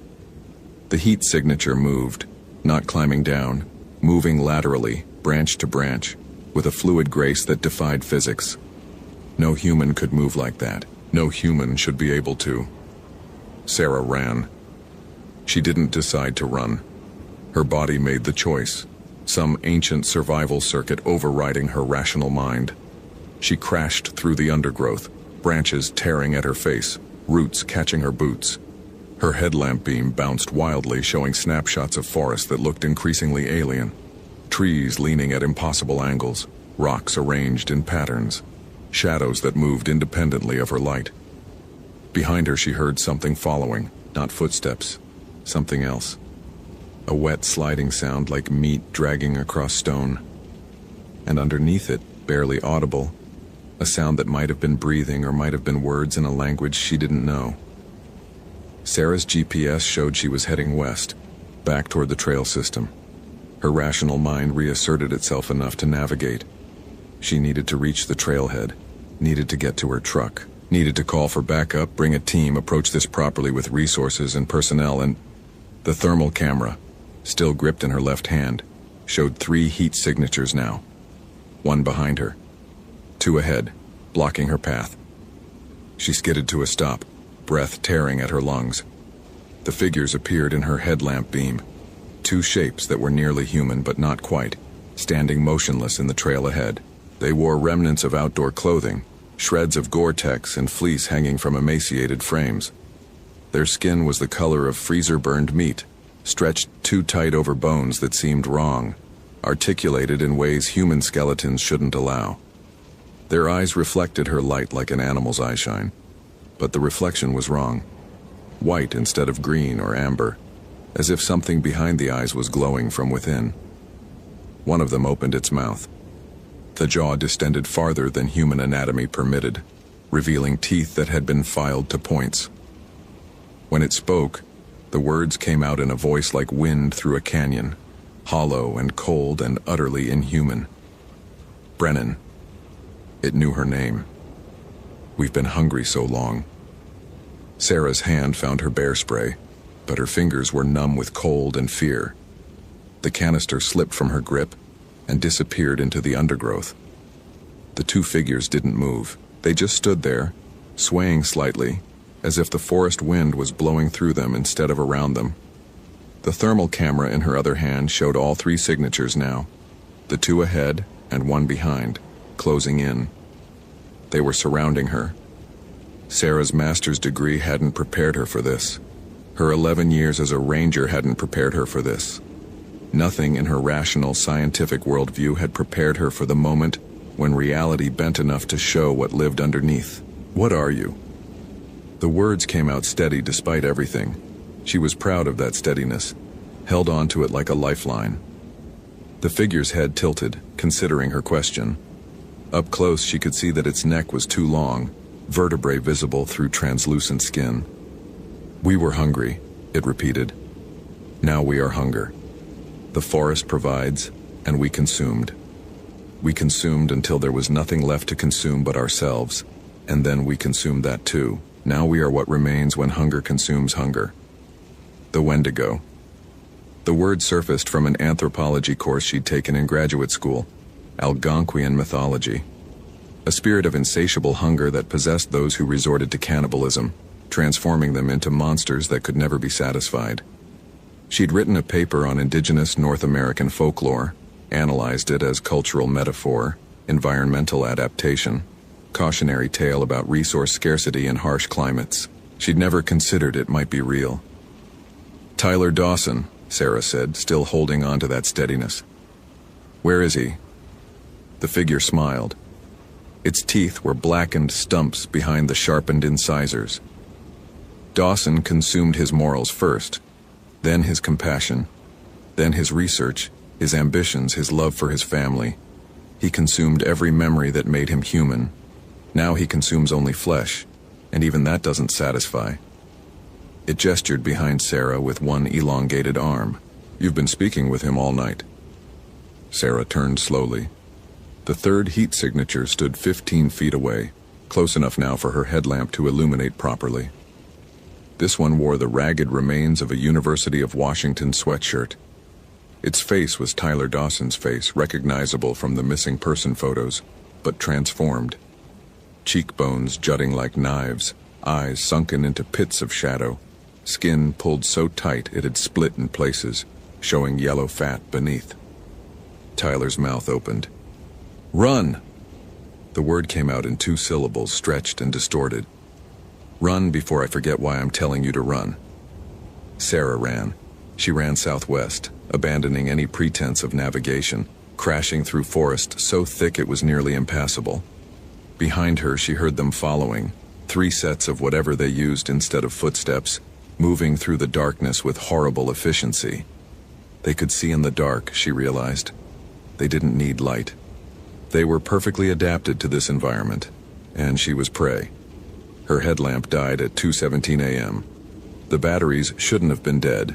She'd replaced them that morning, but the light flickered twice and went out, leaving her in darkness so complete she literally couldn't see her hand in front of her face. Sarah stopped, lungs burning, completely disoriented. She pulled out her phone. The screen showed no signal, no GPS lock, and the battery indicator read 0% despite being fully charged hours ago. The thermal camera still worked. Sarah held it up with shaking hands, watching the 3 heat signatures converge on her position from different directions. They were coordinating, herding her, pushing her toward something. She heard water, running water, which meant a creek, which meant she could follow it downhill, find the valley floor, locate a trail. Sarah stumbled toward the sound, using the camera's faint screen glow as her only light. Her boots found water, and she waded in, letting the current guide her. The cold was immediate and total, soaking through her waterproof hiking boots in seconds. October water in the Cascades came directly from snowmelt and glaciers. She had maybe 10 minutes before hypothermia set in. The 3 heat signatures had stopped at the creek's edge. Sarah risked a glance back with the thermal camera. They were standing there, motionless, as if the water formed some kind of barrier they couldn't or wouldn't cross. Sarah kept moving downstream, teeth chattering, body shaking. The rational part of her brain noted the symptoms. Stage 1 hypothermia. core temperature dropping, muscular function degrading. She needed to get out of the water, get dry, get warm. The creek widened, and Sarah stumbled out onto a gravel bar. Dawn was starting to break, just enough light to make out basic shapes. She could see the creek, the surrounding forest, the slope of the mountain above. Normal. Everything looked normal. She checked the thermal camera. No heat signatures. They were gone. Sarah made it back to her truck at 6:43 a.m. Her hands were so numb she could barely grip the key. The engine started on the third try, and she cranked the heat to maximum, sitting in the cab, while her body slowly remembered how to feel warm. Her satellite phone sat on the passenger seat, still broken. Her regular phone showed 3 bars of signal now that she was at the trailhead. She called dispatch, told them she'd found evidence of Tyler Dawson's campsite, but no sign of Tyler himself, provided coordinates, requested additional search teams, spoke calmly, professionally, giving facts without interpretation. She didn't mention the thermal signatures, didn't mention the figures in the forest, didn't mention Tyler's transformed face or the impossible movements or the smell of decay that still clung to her clothing despite the freezing creek water. What could she say? That she'd encountered something that shouldn't exist? That the missing person had been transformed into some kind of monster from indigenous folklore? That there were at least 3 of these things in the North Cascades backcountry? She'd sound insane. More importantly, she'd sound unscientific, irrational, unreliable. Everything Sarah had built her career on, methodical observation, empirical evidence, data-driven conclusions, would be undermined by one report about impossible creatures in the forest. But she had evidence. Sarah pulled out her phone and opened the photo gallery. The pictures she'd taken showed Tyler's campsite, the climbing equipment, the marks in the ground. But when she zoomed in on the images, she saw nothing. Just forest. Just trees. The photos showed empty clearings where she'd documented Tyler's tent. Bare ground where the climbing gear had been scattered. Normal branches where she'd seen geometric patterns. The thermal camera's memory was worse. Every heat signature she'd recorded showed as corrupted data, pixels scattered into meaningless noise. The GPS coordinates were wrong too, pointing to locations that were impossible, coordinates that would put her in the middle of solid granite or 1,000 feet in the air. Sarah sat in her truck, staring at the evidence that wasn't evidence, the proof that proved nothing. The search teams arrived at 9:15 a.m. 6 rangers, 3 search and rescue volunteers, 2 K9 units. They found nothing. Tyler Dawson's campsite didn't exist. The climbing equipment was never recovered. The marks in the forest floor had vanished. When they reached the coordinates Sarah had provided, they found only undisturbed wilderness. Maybe you were more exhausted than you realized, the incident commander suggested gently. Night hiking at altitude, high stress, you'd been out there for 15 hours. It's easy to get disoriented. Sarah didn't argue. What was the point? The evidence had erased itself. Reality had reasserted itself, covering over the cracks she'd glimpsed underneath. She went home, took a shower hot enough to hurt, made coffee, sat at her kitchen table and stared at the wall. Everything was normal. Her apartment was normal. The sunrise through her window was normal. The sounds of traffic outside were normal. Except Sarah couldn't stop seeing those 3 figures standing in the darkness. Couldn't stop hearing that hollow voice saying, "Hunger, consuming hunger." Couldn't stop remembering Tyler Dawson's face. Still recognizable. Still human enough to tell her to run. She opened her laptop and started researching. Not as a ranger. As someone who'd seen something impossible and needed to understand it. The Wendigo appeared throughout Algonquian cultures. Ojibwe, Cree, Innu, Naskapi. A spirit of greed and hunger that possessed humans, transforming them into cannibalistic monsters. Some versions describe them as giants made of ice. Others as emaciated figures with hearts of frozen blood. All the accounts agreed on one detail.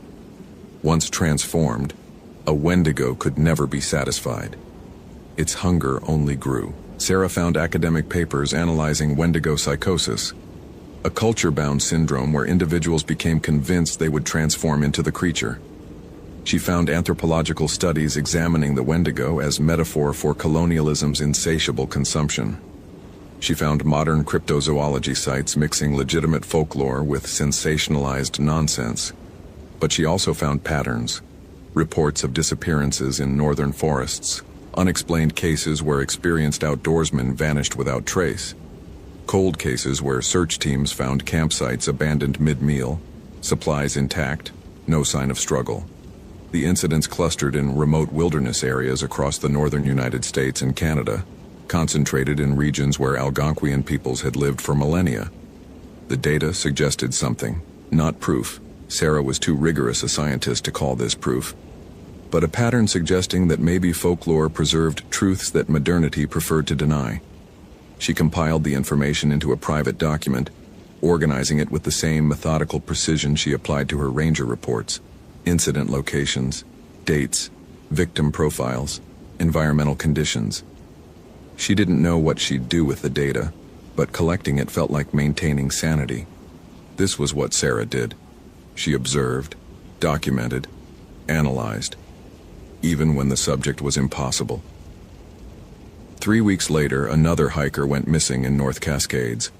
This time it was a solo backpacker named Jennifer Nakamura, last seen on the Thunder Creek Trail. Sarah was assigned to the search team. She found Jennifer's thermal signature on the third day, standing motionless at 6,200 feet elevation, radiating 98 degrees in freezing weather. When Sarah called out, the figure turned and looked at her with eyes that reflected light like mirrors. "Brennan." The voice was Jennifer's, but hollowed out, echoing from some internal cavity that shouldn't exist. "We're so hungry. Won't you join us?" Sarah didn't run this time. She stood there in the darkness and understood with perfect clarity what was happening. The Wendigo wasn't just a spirit or a monster or a metaphor. It was a condition, a transformation, something that could spread, could convert, could multiply through the vast wilderness until there were dozens of them. Hundreds, moving through the forests and waiting for the next solo hiker, the next unprepared camper, the next person who wandered too far from safety. Tyler Dawson hadn't been the first. Jennifer Nakamura wouldn't be the last. "No," Sarah said clearly. "I won't." She turned and walked away. Behind her, she heard Jennifer, who wasn't Jennifer anymore, calling her name, voice rising to a shriek that sounded like wind through empty bones. Sarah didn't look back. She hiked out, reported finding no trace of the missing person, filed her paperwork with appropriate professional detachment. She put in her transfer request the next day. There were ranger positions in the desert Southwest, in grasslands and tropical preserves where the trees didn't grow thick enough to hide things that shouldn't exist. She couldn't fight what was happening in these forests. She couldn't stop it. She couldn't even prove it existed. But she could refuse to feed it. She could warn people subtly through updated backcountry safety briefings and carefully worded danger advisories. She could advocate for buddy systems, for required check-ins, for anything that kept hikers from being alone in the deep wilderness where hunger waited with infinite patience. Sarah's transfer was approved in December. She left the North Cascades on a clear winter morning, drove south toward a position in Olympic National Park. Coastal forests, different ecology, different folklore, maybe different monsters, or maybe none at all. As she crossed the park boundary for the last time, her rearview mirror showed something standing at the edge of the road. Human-shaped but wrong, watching her leave with eyes that caught the morning light and reflected it back as pure white. Sarah kept driving. She didn't stop. She didn't look back.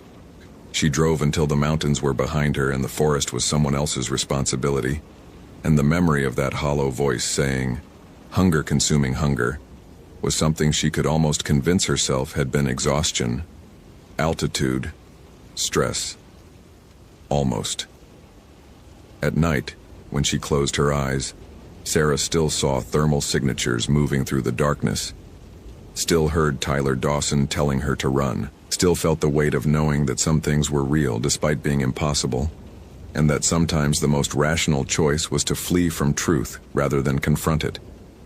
She never went back to the North Cascades, never followed up on the Tyler Dawson case, never investigated the 3 additional disappearances that occurred in that region over the following year.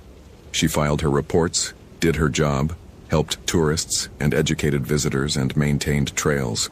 But Sarah Brennan stopped hiking alone, stopped going into the deep wilderness, stopped trusting the darkness.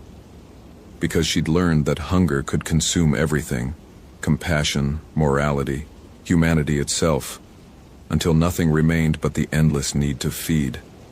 And she'd learned that once you saw what lived in the spaces between trees, it never stopped seeing you back. Hope you felt genuine terror. If you appreciate authentic horror rooted in real folklore, consider following for more stories. Which moment scared you most? Share your theory about what happened. The moss was wrong. Christopher Valdez had been staring at the western hemlock for 11 minutes, his field notebook forgotten in his hand, because the moss was growing upward instead of north.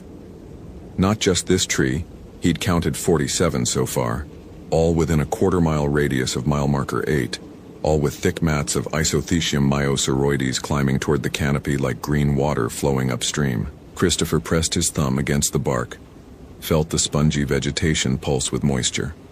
The Hoh rainforest received 12 feet of rain annually, creating conditions where moss carpeted every surface in verdant excess, but it followed rules. Phototropism, moisture gradients, the Earth's magnetic field. Moss didn't just decide to grow in impossible directions. Yet here it was, defying basic biology in a perfect circle, roughly 300 yards across. He checked his Silva compass for the 4th time. The needle trembled, settled on north. His Garmin GPS confirmed his position, 47.8575 degree N, 123.9346 degree W, elevation 578 feet, Hoh River Trail, Olympic National Park. Everything normal except the moss, and the fact that Brandon Mitchell had been missing for 36 hours somewhere in this sector. Christopher had worked for the National Park Service for 6 years, long enough to develop a reputation. While other rangers told campfire stories about missing hikers walking in circles or tourists hearing voices in the trees, Christopher documented, measured, and usually found mundane explanations. Panic attacks causing disorientation, dehydration leading to poor decisions. The forest was dangerous enough without inventing mysteries, but the moss was wrong, and Christopher couldn't explain it. He photographed the anomaly with his Canon, making sure the compass was visible in the frame, then continued up the trail. Brandon Mitchell, 22, had last been seen by his hiking companion 3 mornings ago near mile marker 9. The companion, a college roommate named Aaron, had woken to find Brandon gone from their tent, his backpack and boots still inside. Aaron had searched for 2 hours before hiking out to report it, and the search and rescue operation had been running ever since. Christopher had volunteered for the solo patrol of this section, while the main SAR team worked the higher elevations. As lead ranger for the Southern Hoh District, he knew this trail intimately, every switchback, every creek crossing, every campsite. He'd walked it hundreds of times in 6 years, memorized the placement of nurse logs and the angles of ancient Sitka spruces. The Hoh was as familiar as his own apartment, which made it stranger when he reached mile marker 9 and didn't recognize anything. The trail looked right. Same packed earth, same western red cedars crowding close, same endless green pressing in from all sides. But the feeling was wrong, like walking into your childhood home and finding all the furniture moved 3 inches to the left. Christopher stopped, studied the forest. A massive Douglas fir he should have remembered stood 50 yards to his east, its trunk easily 15 feet in diameter. Had that always been there? His radio crackled. "Valdez, this is base. What's your 20? "Mile marker 9, Christopher said, pressing the transmit button on his Motorola. "Beginning search pattern Alpha, no sign of the subject yet." "Copy that. Be advised, we've had 2 other hikers report disorientation in your sector over the past week. Both were experienced. One swore the trail markers had moved." Christopher felt something cold settle in his chest, unrelated to the 48-degree temperature. Define disorientation. Both lost the trail for several hours despite having GPS. One said the trees looked different every time she turned around. The other, static interrupted, claimed the forest was breathing. Breathing. Her words, not mine. Both eventually found their way out, but they were pretty shaken. Just keep your wits about you, Chris. This section's been weird lately. Christopher wanted to ask what weird meant in objective terms, but just acknowledged and clipped the radio back to his belt. He'd requested the solo patrol because he thought he could bring some rationality to the situation, document it properly, maybe find some environmental factor everyone else had missed. Magnetic anomaly, gas seepage, something with a scientific explanation. The moss growing upward, the trees feeling wrong. Now reports of spatial disorientation. He pushed forward, following the trail north. Brandon Mitchell's file had mentioned he was studying mycology, documenting mushroom species in the rainforest for a class project. Christopher scanned the forest floor looking for signs someone had gone off trail to photograph fungi. The hoe was a mycologist's paradise. Turkey tail, artist's conch, coral fungus in shades of purple and orange, chanterelles hidden in the moss, easy to wander off path following a specimen. 20 minutes later, Christopher found Brandon's camera. It was sitting on a fallen log 10 yards off the trail, lens cap still on, completely dry despite the morning's rain. Christopher approached carefully, documented its position with photos and GPS coordinates before touching it. Canon Rebel T3i, amateur but decent. He turned it on. Battery at 63%. Memory card showed 347 photos. Christopher scrolled through them, watching Brandon's hiking trip in reverse. Shots of Aaron grinning at their campsite. Bracket fungi in artistic close-ups. The trail at dawn. Then the photos got strange. The timestamp showed they were taken after Brandon had allegedly disappeared. Photos from 4 a.m., 3 hours after Aaron claimed to have woken and found his friend gone. But they weren't selfies or accidental trigger presses. They were deliberate compositions of the forest at night, flash illuminating tree trunks in stark white light. Except the trees were wrong. In every photo, the bark had patterns, whorls and spirals that looked almost like text, or faces, or both. Christopher zoomed in. The patterns were formed by natural bark texture, but the arrangement was too deliberate, too uniform. Every tree in every photo showed the same spiral motif, as if something had organized them. The final photo made Christopher's breath catch. It showed a figure standing between two trees about 30 yards distant. The flash had caught it mid-motion, blurred, but the silhouette was wrong. Too tall, limbs too long, head tilted at an angle that should have broken a human neck. The figure's eyes reflected the flash like an animal's, white and bright. Christopher checked the photo's metadata. Taken at 4:17 a.m. 2 days ago, he looked at the forest around him, suddenly aware of how quiet it had become. The hoe was never silent. Varied thrush calls, Pacific wren songs, the constant whisper of wind through hemlock needles. But now he heard nothing except his own breathing.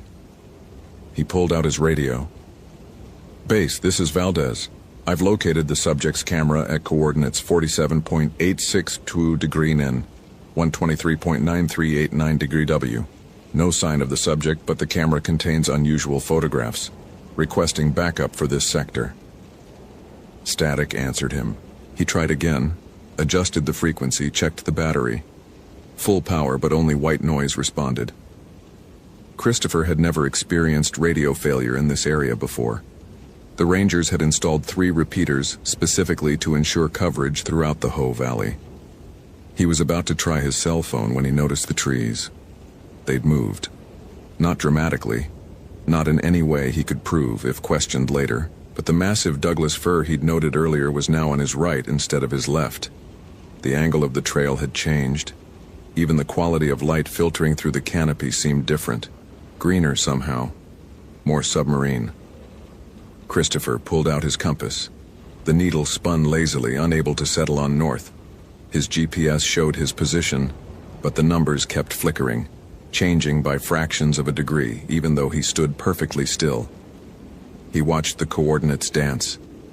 47.86112, 47.8614, 47.8609. Spatial distortion, he said aloud, his voice strange in the silence. Environmental magnetic anomaly. There has to be a geological explanation. The forest didn't answer. Christopher marked the camera's location with orange flagging tape, then continued north, following what he hoped was still the trail. He needed to document this properly, take systematic measurements, prove there was a rational explanation for what was happening. Brandon Mitchell was somewhere in this forest, probably experiencing the same disorientation, and Christopher needed to find him before panic led to worse decisions. The trail climbed gradually, following the contour of an ancient river terrace. Nurse logs the size of buses lay across the path, their trunks hollowed by centuries of decay, supporting rows of young hemlocks that grew from their decomposing wood. This was the nurse log Christopher had catalogued as NL47 in his personal forest survey. He recognized the distinctive three-pronged split in its center, except NL47 should have been half a mile south. Christopher stopped, took out his field notebook, flipped through his meticulous records. There, he'd mapped this entire section 2 months ago, noted every significant landmark. This nurse log was documented at coordinates 47.8589 degree non, 123, sine 371.W, which meant it should be 23/100ths of a degree south of his current position. But here it was. And worse, he was starting to recognize other features that should have been elsewhere. A distinctive red alder with a lightning scar. A creek crossing marked by 3 stepping stones. A devil's club patch arranged in a rough semicircle. All of them present, all of them wrong, as if the forest had taken pieces of itself and rearranged them like a puzzle. Christopher's hands started to shake. He forced himself to breathe slowly, analytically. There had to be an explanation. GPS error, compass malfunction. Some form of déjà vu making him think he recognized landmarks that were actually different. He'd read about how human pattern recognition could create false connections, how the brain invented familiarity in unfamiliar situations. But the moss was still growing upward. He kept walking, documenting everything with photos and notes, trying to ignore how the trail ahead seemed to curve in ways it shouldn't, how the spacing between trees felt mathematically wrong, how even the rain, which had started again, fell at angles that defied simple wind patterns. That's when Christopher found the first marker. It wasn't a trail blaze or a survey ribbon. It was carved directly into the trunk of an old-growth Sitka spruce about 7 feet up, a spiral pattern identical to the ones in Brandon Mitchell's photographs. The carving was old, weathered, filled with moss, but unmistakably deliberate. Christopher photographed it, then noticed another tree 50 yards ahead bore the same mark, then another beyond that. He followed the spirals deeper into the forest, leaving the trail without entirely meaning to. The markers led him through impossibly dense undergrowth that seemed to part as he approached, past clusters of bleeding heart flowers that shouldn't bloom in October, around trees that grew in formations he'd never seen. Perfect circles, radiating lines, geometric patterns that nature didn't naturally create. The markers led him to a clearing he absolutely knew didn't exist. Christopher had surveyed every accessible acre of this sector. There were no clearings within 5 miles of the Hoh River Trail. The forest here was temperate rainforest at its most dense, every inch of ground contested by competing vegetation. Yet here was a space roughly 40 feet in diameter, absolutely bare except for moss and a single object in its center: Brandon Mitchell's backpack. Christopher approached slowly, every instinct screaming that this was wrong, that he should turn back, radio for help, get out of this sector. But his radio didn't work, and Brandon Mitchell was missing, and the backpack was right there, sitting perfectly upright on the moss as if carefully placed. He photographed it from multiple angles before touching it.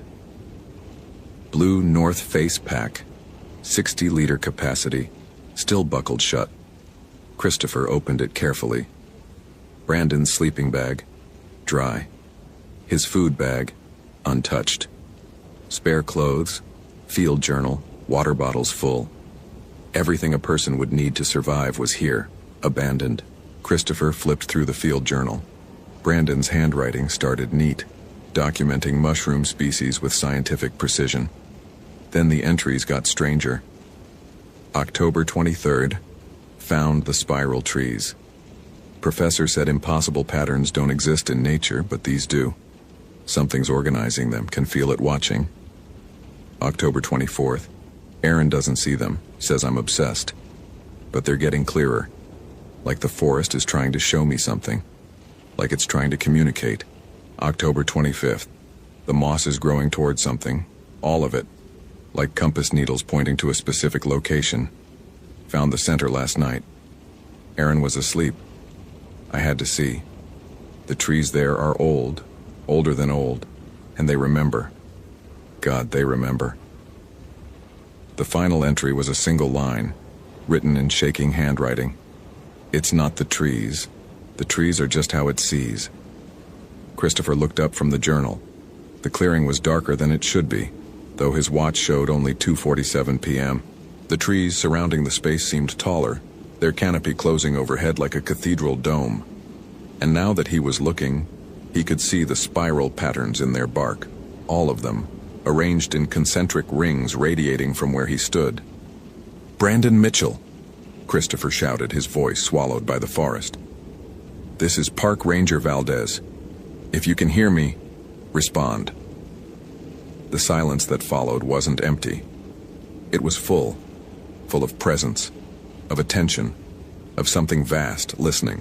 Christopher felt it like pressure against his eardrums, like being underwater, like standing at the base of a mountain and feeling its weight press down on you from miles away.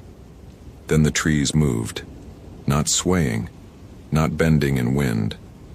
The spaces between them contracted and expanded like breathing, like the ribs of something enormous taking a breath. Christopher watched a gap between two hemlocks shrink from 6 feet to 3, watched the trunks themselves flow like melting wax, watched the forest restructure itself around him with the patient inevitability of glacial movement. He ran. Christopher crashed through the forest, abandoned protocol and rational thought, just ran. But the forest kept changing. He'd sprint toward what looked like an opening only to find it sealed by trees that hadn't been there seconds before. He'd navigate around a massive trunk and find himself back in the clearing with Brandon's backpack, as if the forest had looped him back to start. After the third loop, Christopher stopped running. His heart hammered against his ribs.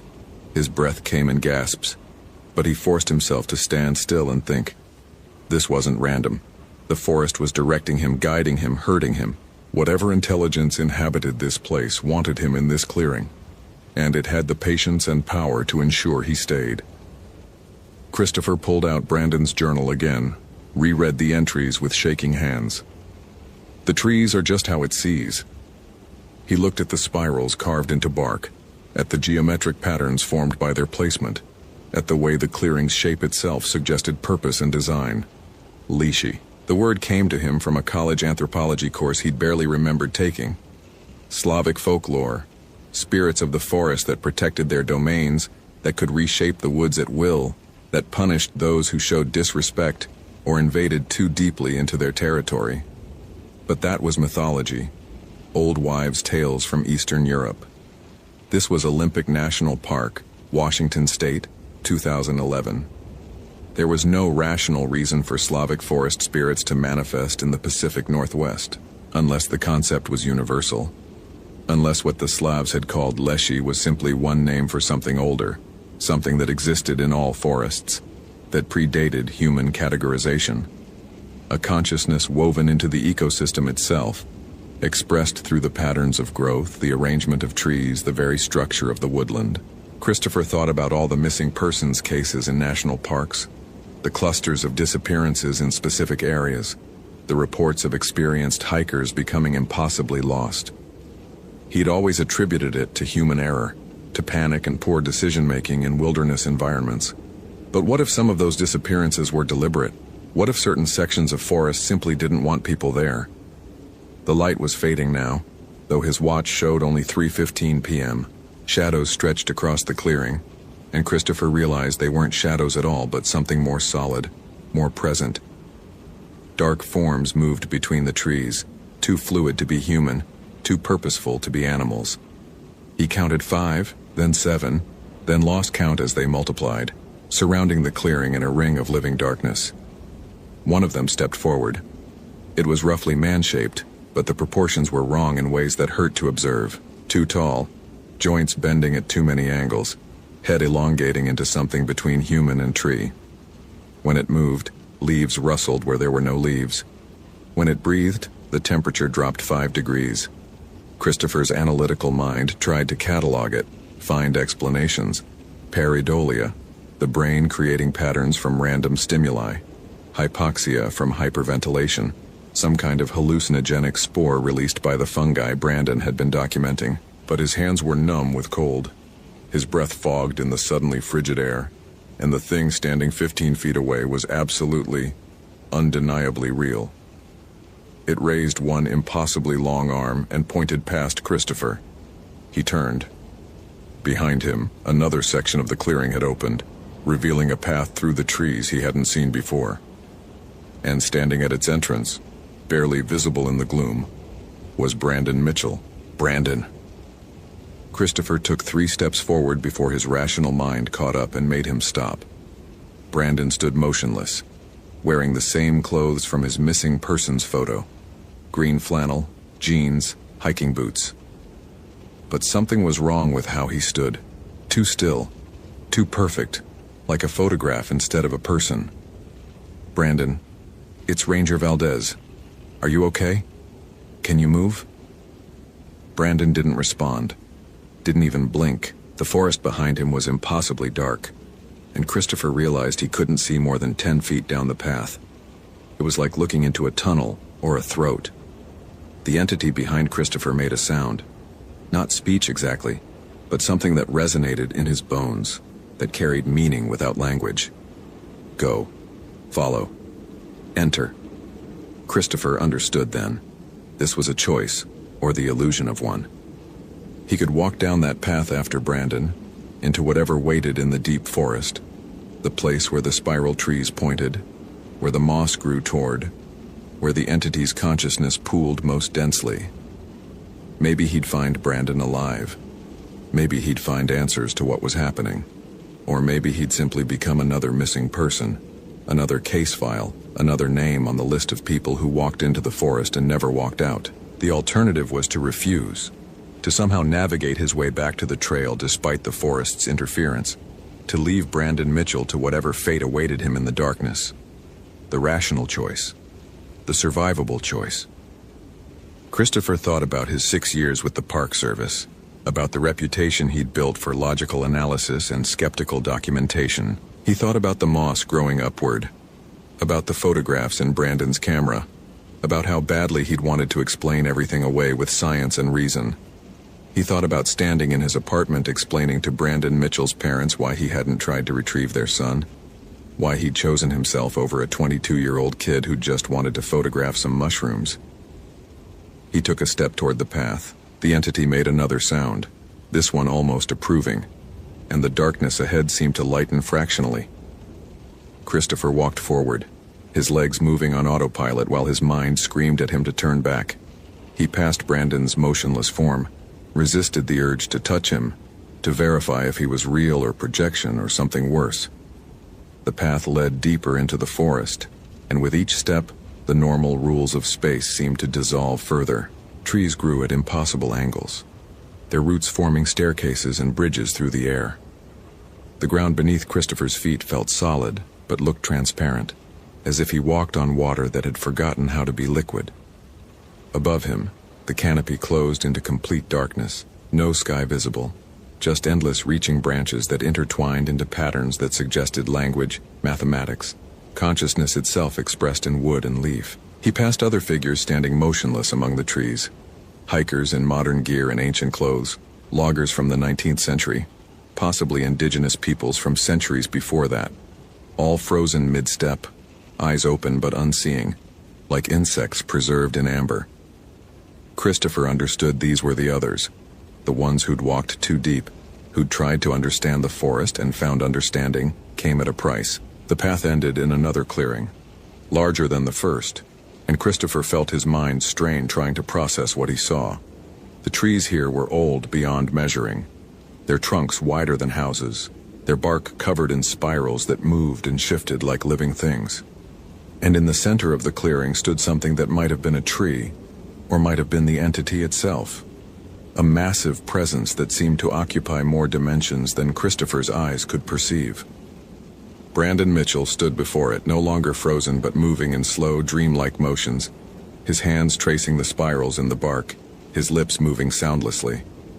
Christopher approached him, touched his shoulder, and Brandon turned. His eyes were different. Not white like in the photograph, but filled with green light, with the bioluminescence of fungal growth, with something that was no longer entirely human. When he spoke, his voice echoed strangely, as if multiple voices spoke in harmony. "It's beautiful," Brandon said. "It's been here so long, since before humans, since before language. The forest is just the visible part. The real organism is underneath, in the mycelium networks, in the root systems, in the patterns of growth that span miles. It thinks. It remembers. It's trying to show us. Brandon, we need to leave. Now." "Leave?" Brandon smiled, and it was wrong. Too wide, too many teeth. "We're home. This is where we belong. All of us. The forest takes care of its own." He gestured at the frozen figures surrounding the clearing. "They understand now. They're part of it, part of the pattern." Christopher grabbed Brandon's arm, tried to pull him toward the path. Brandon's skin felt wrong under his hand, too cool, with a texture more like bark than flesh. "You're not thinking clearly. Whatever this thing is, it's affecting your perception. We need to get you to a hospital." "Hospital?" Brandon laughed, and the sound was like wind through hollow trees. "Christopher, there is no hospital, there is no park, there is no outside. That was all the dream. This is what's real. The forest, the pattern, the eternal growth and decay. We were always going to end up here. The spirals were always leading us home." The massive presence in the center of the clearing shifted, and Christopher felt attention focus on him like a physical weight. Images flooded his mind. The forest as it had been 10,000 years ago, 100,000 years ago before humans had arrived, when it covered the continent in unbroken green. The slow, patient consciousness that had evolved in the networks of root and fungus, that thought in seasons and centuries, that perceived time as humans perceived space. It didn't hate humans. It simply didn't recognize them as permanent. People were ephemeral things, insects that crawled across its surface for brief moments before disappearing. But sometimes the insects walked too deep, saw too much, understood too much, and then the forest had to decide whether to let them leave with that understanding or incorporate them into the pattern, make them part of the eternal structure. Christopher understood he was being offered the same choice Brandon had accepted: become part of the forest, merge consciousness with the vast intelligence that inhabited the root networks and mycelia, exist forever in the pattern of spirals and geometric growth. Or resist and face consequences he couldn't quite perceive but knew would be terrible. "No," Christopher said. The word came out weaker than he intended. "No, this isn't right. This is some kind of neurological effect. Fungal spores, airborne toxins, something with a scientific explanation. I won't accept." Pain exploded through his skull. Not physical pain, but something deeper. The sensation of his mind being rewritten, his neurons forming new connections, his consciousness being reshaped into something compatible with the forest's patterns. Christopher fell to his knees, and through the agony he felt himself starting to understand, starting to see the beauty of it, the logic of surrendering individual identity to become part of something larger, older, more permanent. He thought about his apartment in Port Angeles, about the books on his shelf and the telescope by his window, about the small separate life he'd built with its neat explanations and rational structures. He thought about everything he'd tried to prove with 6 years of documentation and skepticism, the barrier he'd built between himself and the forest's mystery.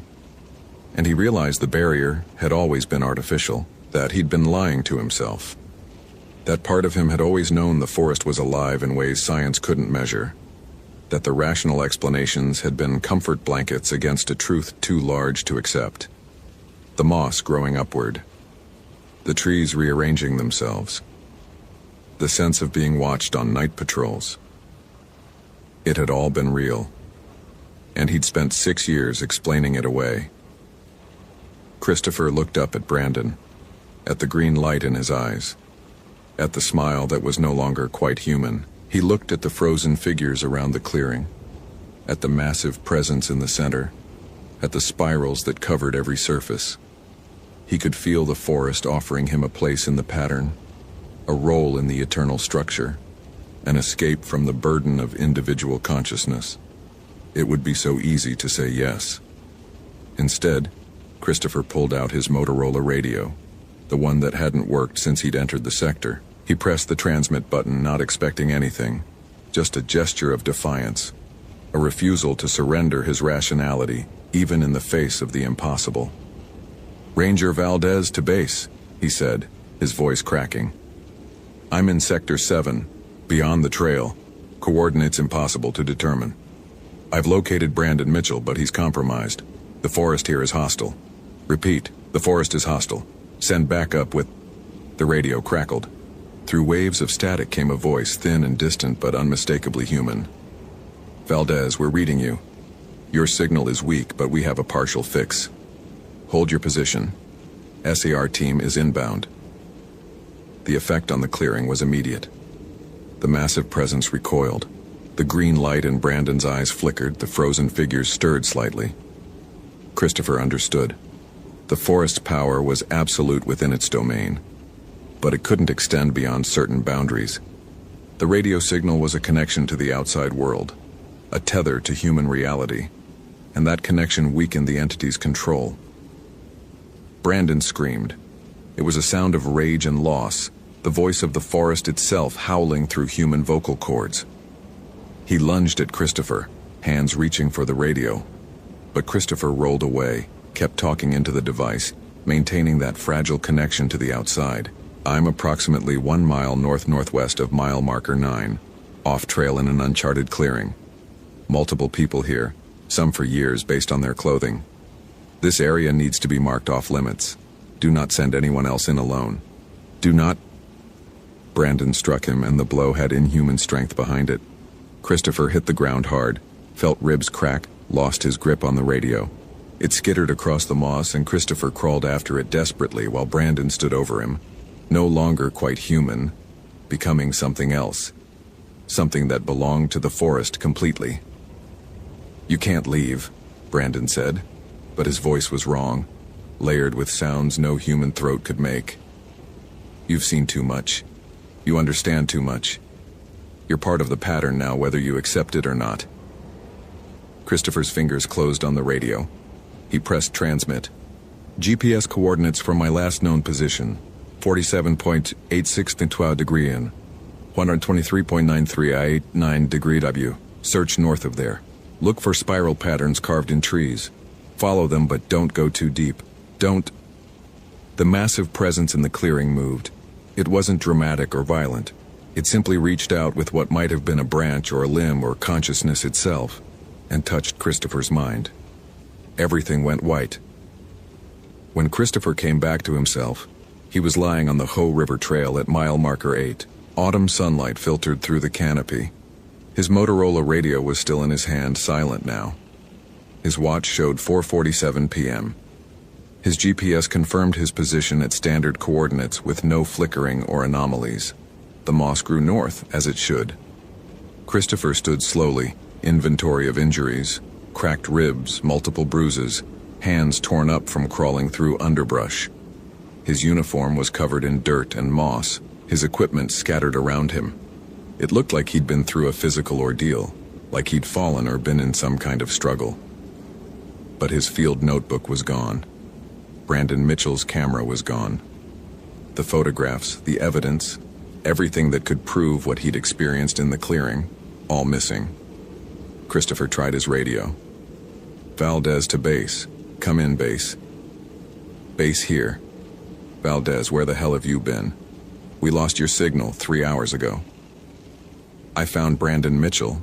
He's not retrievable. Sector 7 needs to be closed. Mark it off limits immediately." "Slow down, Chris. You found Mitchell? What do you mean, not retrievable?"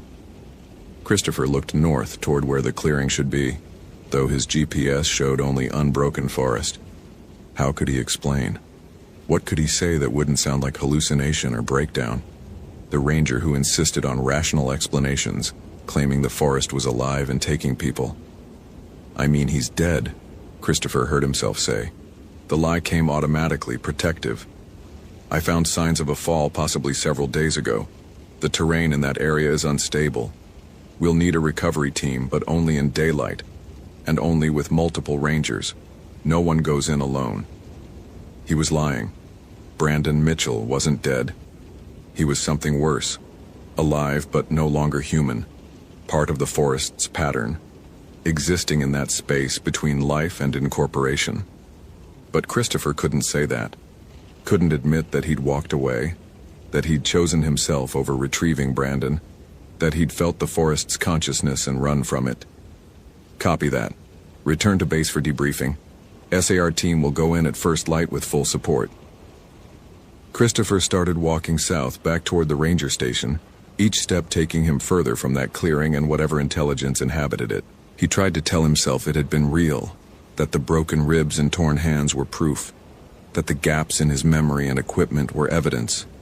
But already it felt dreamlike, unreal, impossible to reconcile with the rational world he'd built his identity around. They never found Brandon Mitchell's body. The recovery team went into Sector 7 at dawn, followed Christopher's directions to the area north of mile marker 9, and found nothing. No clearing, no frozen figures, no spiral patterns beyond ordinary bark texture. Christopher went with them, insisted on going despite his injuries, and couldn't locate the place where he'd spent 3 hours the previous day. The official report listed Brandon Mitchell as missing, presumed dead from exposure or accident in the Olympic wilderness. Case closed. Christopher was commended for his search efforts and given 2 weeks administrative leave to recover from his injuries. During those 2 weeks, Christopher tried to return to his apartment in Port Angeles, to his books and telescope and rational life. But he'd lie awake at night, feeling the phantom pressure of the forest's consciousness against his mind, remembering the choice he'd made to save himself instead of Brandon Mitchell. He'd stare at the ceiling and wonder if the entity was patient enough to wait. If someday he'd walk into the forest for a routine patrol and find the trees had rearranged themselves again. Find the spirals carved in bark leading him back to that clearing. He requested a transfer to a different district. Request denied. The Southern Ho was his responsibility, his sector, and there was a shortage of experienced rangers. He was needed here. On his first patrol back, Christopher noticed something that made his hands shake. The moss at mile marker 8 was growing upward again. Just a few patches, easy to miss if you weren't looking, but unmistakably wrong. The forest was still there, still conscious, still waiting. And Christopher understood he would spend the rest of his career, possibly the rest of his life, walking these trails, maintaining the pretense of normalcy, keeping other rangers away from Sector 7, living with the knowledge that something vast and ancient inhabited these woods, and occasionally it took people who walked too deep or understood too much. He thought about Brandon Mitchell's journal, about the final entry. "It's not the trees. The trees are just how it sees." Christopher had understood what that meant in the clearing, but now the understanding was fading, protected by his mind's defense mechanisms, rationalized away by the need to function in normal reality. But sometimes, on night patrols when the forest grew quiet and the darkness pressed close, Christopher would feel that presence again. Vast and patient and utterly inhuman, waiting for him to understand fully, to accept what he'd seen, to stop fighting against the truth that some mysteries had no rational explanation. The moss kept growing upward at mile marker 8. Every week Christopher would see it, documented in reports that went nowhere. Mark it as an anomaly no one else seemed concerned about. He'd look at those reversed patterns and know they were a message, a reminder, a promise from something that had existed in these forests for millennia, before humans arrived with their science and skepticism. He never told anyone the full truth about what happened in Sector 7. How could he? He barely believed it himself most days, and the parts he did believe felt more like nightmare than memory.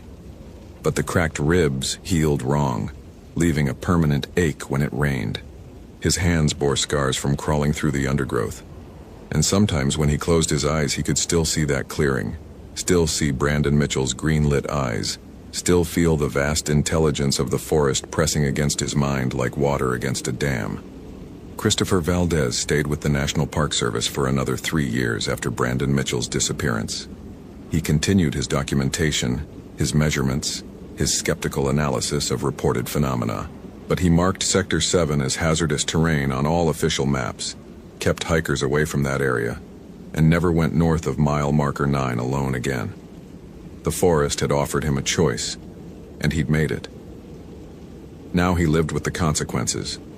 The knowledge that some doors once opened could never be fully closed.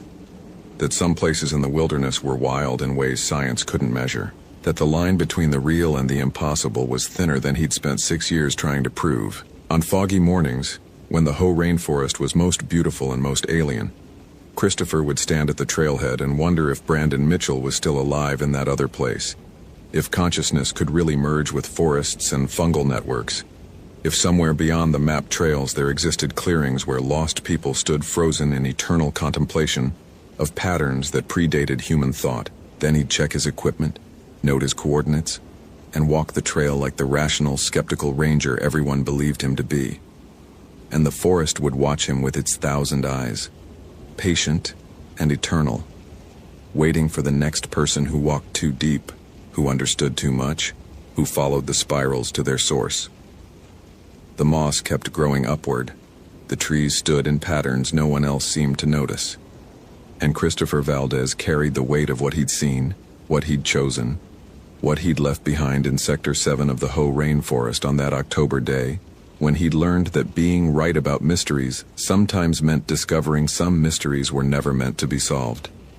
Hope you felt genuine terror.